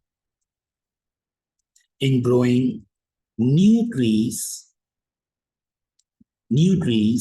which are ready for harvest. बेटा नए trees उगाने में, grow करने में वक्त लगेगा. Trees उगाने भाई कोई यूनिट थोड़ी बनाना. अभी आप सीड्स डालोगे, फिर मेहनत करोगे तो एटलीस्ट 6 मंथ्स 1 ईयर लग जाएगा. तो उस बीच आप कस्टमर ऑर्डर्स लूज करोगे क्योंकि आपके पास टिम्बर ही नहीं होगा प्रोसेस करने के लिए. क्लियर है? तो देखो बेटा, अगेन सबसे पहले आइडेंटिफाई. बेटा ये जो लॉस हुआ है ये अपने आप में एक रिस्क है क्योंकि इसकी वजह से प्रॉफिट जाएंगे. अभी हमने रिकॉर्ड नहीं किया है. आइडेंटिफाई. इम्पैक्ट क्या है? प्रॉफिट डिक्लाइन होगा, 45% ऑफ पीबीटी है और प्रॉफिट 16.5 मिलियन से गिर के डायरेक्ट 9 मिलियन पर आए. Scale of the risk, significance of the risk इसलिए ज्यादा है क्योंकि इसकी वजह से ऑपरेट. तो देखो बेटा, 10 मार्क्स का क्वेश्चन था. 5 बिजनेस रिस्क लिखने. International expansion, cancellation of grant, gold standard aggregation, legal case, and the 5th one was damage caused by storm. बेटा आपने क्वेश्चन को हमेशा गौर से पढ़ना है, याद रखिएगा, वरना आप सिग्निफिकेंट रिस्क मिस कर जाओगे. बेटा अगर आप बहुत छोटे छोटे रिस्क लिखोगे जिनकी सवाल में इतनी डिटेलिंग नहीं है, तो इसमें कंसर्न ये होता है कि मे बी एग्जामिनर ने उसे मार्किंग स्कीम में इंक्लूड ना किया हुआ. एग्जामिनर कहता है मुझे सिग्निफिकेंट रिस्क चाहिए, मैंने ऑल रिस्क नहीं बोले. देखो बेटा, आप रिक्वायरमेंट को पढ़ो बेटा. बेटा एग्जामिनर कहते हैं सिग्निफिकेंट बिजनेस रिस्क लिखना, ऑल रिस्क नहीं मांगे उसने. तो बेटा जब आप सिग्निफिकेंट बिजनेस रिस्क बोल रहे हो तो आपने गौर से पढ़ना है कि आप सिग्निफिकेंट रिस्क ही रेफर करो. वो रिस्क रेफर मत करना जिनकी क्वेश्चन में डिटेलिंग कम हो. हमने हर वो रिस्क लिखा जिस पर पूरी पूरी अच्छी डिटेल सवाल में थी, जैसे news report, news of expert, ये legal case, gold standard accreditation. हमने डिटेल रिस्क उठाए बेटा. ओके। फिर इसके बाद बेटा की परफॉर्मेंस इंडिकेटर्स वगैरह हमने रीड किया था, इसमें फाइनेंशियल इंफॉर्मेशन थी। आप कंपनी की लिक्विडिटी पर भी एक पॉइंट बना सकते हो, लेकिन हमने इसे ऑलरेडी अपने रिस्क में कवर कर लिया और हमें ये लिखने की जरूरत नहीं, क्योंकि हम 5 रिस्क ऑलरेडी लिख चुके हैं। बेटा 10 मार्क्स का क्वेश्चन था 5 रिस्क लिखने में, और ये जो लास्ट एग्जिबिट था ये तो एथिकल इश्यूज पर था। तो बेटा देखें, अगर हम आज की क्लास को सम अप करें बेटा, part A, evaluate the significant business risk to be considered in the audit of Pale company. बेटा अभी हम सिर्फ बिजनेस रिस्क पढ़ रहे हैं, मैं डिफरेंट क्वेश्चंस में से सिर्फ यही रिक्वायरमेंट कराऊंगा, बाकी रिक्वायरमेंट्स पर अभी टाइम नहीं लगाएगा, मैं खुद बाद में सॉल्व कराऊंगा। ओके। नाउ बेटा देखें, हमने सबसे पहले ब्रीफिंग नोट्स का फॉर्मेट बनाया। सबसे पहले ब्रीफिंग नोट्स का फॉर्मेट बनाया बेटा, क्वेश्चन से ही कॉपी पेस्ट किया था, टू फ्रॉम को स्विच किया, सब्जेक्ट में रिप्लाई आर ई ऐड किया, डेट लिखी। Introduction is very easy, her requirement को रेफर करते हुए चलना है। और फिर बेटा 5 बिजनेस रिस्क। बेटा ये कॉपी करने की जरूरत नहीं है, तमाम फाइल्स मैं अटैच करूंगा लर्निंग मैनेजमेंट सिस्टम पर, आप वहां से डाउनलोड कर सकते। अभी आपने सिर्फ कॉन्सेंट्रेट करना। ओके। तो बेटा ये हमने 5 बिजनेस रिस्क लिए। Identify, explain the impact, and comment on scale of the risk. International expansion, cancellation of grant, gold standard accreditation, legal case, and damage caused by storm. Clear है बेटा? कोई भी क्वेरी हो, feel free to contact me on my WhatsApp number. Okay? Sir क्या हम business risk की और practice करेंगे? यस बेटा, ये पहला क्वेश्चन। अभी 4 क्वेश्चंस में ऐसे और कराऊंगा। फिर उसके बाद मैं आपको 3 क्वेश्चंस का असाइनमेंट दूंगा, जो आप लोग मुझे करके भेजोगे और मैं आपको उस पर फीडबैक दूंगा कि भाई आपने क्या गलतियां करी, आपको किन चीजों का ख्याल रखना चाहिए। क्लियर है बेटा? एक बार रिपीट कर देता हूं इन पॉइंट्स को। बेटा सबसे पहला रिस्क हमने इंटरनेशनल एक्सपेंशन लिखा। उसमें रिस्क ये था कि क्योंकि रिमोट एरिया की एक्सपेंशन है, तो we may lack control and supervision, और अगर हमने उधर ज्यादा वर्क लगाया तो हमारे एग्जिस्टिंग ऑपरेशन सफर करेंगे। क्योंकि न्यू टाइप ऑफ टिम्बर था, तो we need to spend greater time. Okay. सबसे पहले इस पर बात करें। फिर कैंसिलेशन ऑफ ग्रांट के ऊपर डिस्कशन करी बेटा, कि क्योंकि अनएथिकल बिजनेस प्रैक्टिस का कंसर्न आ रहा है तो ग्रांट कैंसिल हो सकती है। हमने जो $15,000 की इंसेंटिव पेमेंट करी, और एम्प्लॉइज का भी claim unethical business practice reflect कर। गोल्ड स्टैंडर्ड एक्रीडिएशन लूज हो सकती है, बिकॉज ट्रीज प्लांटेड एज पर गोल्ड स्टैंडर्ड डिक्लाइन कर रहे हैं। ओके। और फर्दर अनएथिकल बिजनेस प्रैक्टिस का भी प्रॉब्लम चल रहा है। लीगल केस पर बात करी कि अगर ये केस हम हार गए तो it will be a significant outflow, profits भी गिरेंगे, कैश फ्लो भी गिरेगा, और कस्टमर्स भी अब हमारे साथ काम करने में विलिंग नहीं होंगे अगर हम ये केस लूज कर गए, क्योंकि सबको पता चल जाएगा कि हम एम्प्लॉइज के साथ अनएथिकल मैनर में बिहेव कर। And then last, damage caused by storm, already एक लॉस हुआ है और फ्यूचर में ऑपरेशंस भी अफेक्ट। क्लियर है बेटा? पूरा क्वेश्चन रीड किया है, क्लास में आंसर ड्राफ्ट करवाया है, ताकि आपको ये क्लैरिटी मिले कि भाई आपने किस तरह आंसर लिखना है। सही है? लेकिन बेटा ये बहुत नॉर्मल है, टीचर्स खाली आंसर रीड करा देते, लेकिन उससे कभी भी ड्राफ्टिंग नहीं आएगी। ड्राफ्टिंग उसी वक्त आएगी आपको जब आप साथ लिखोगे आंसर। ओके। ये जो मैं ड्राफ्ट कर रहा हूं, क्लियर है बेटा? अभी आपने सिर्फ पेशेंस से क्लासे लेनी है, नेक्स्ट 4 क्लासेस में भी मैं आंसर लिखवाऊंगा, फिर आपको मैं होमवर्क दूँ। Okay. Thank you everyone, and hope to see you all in the next class. खुदा हाफिज।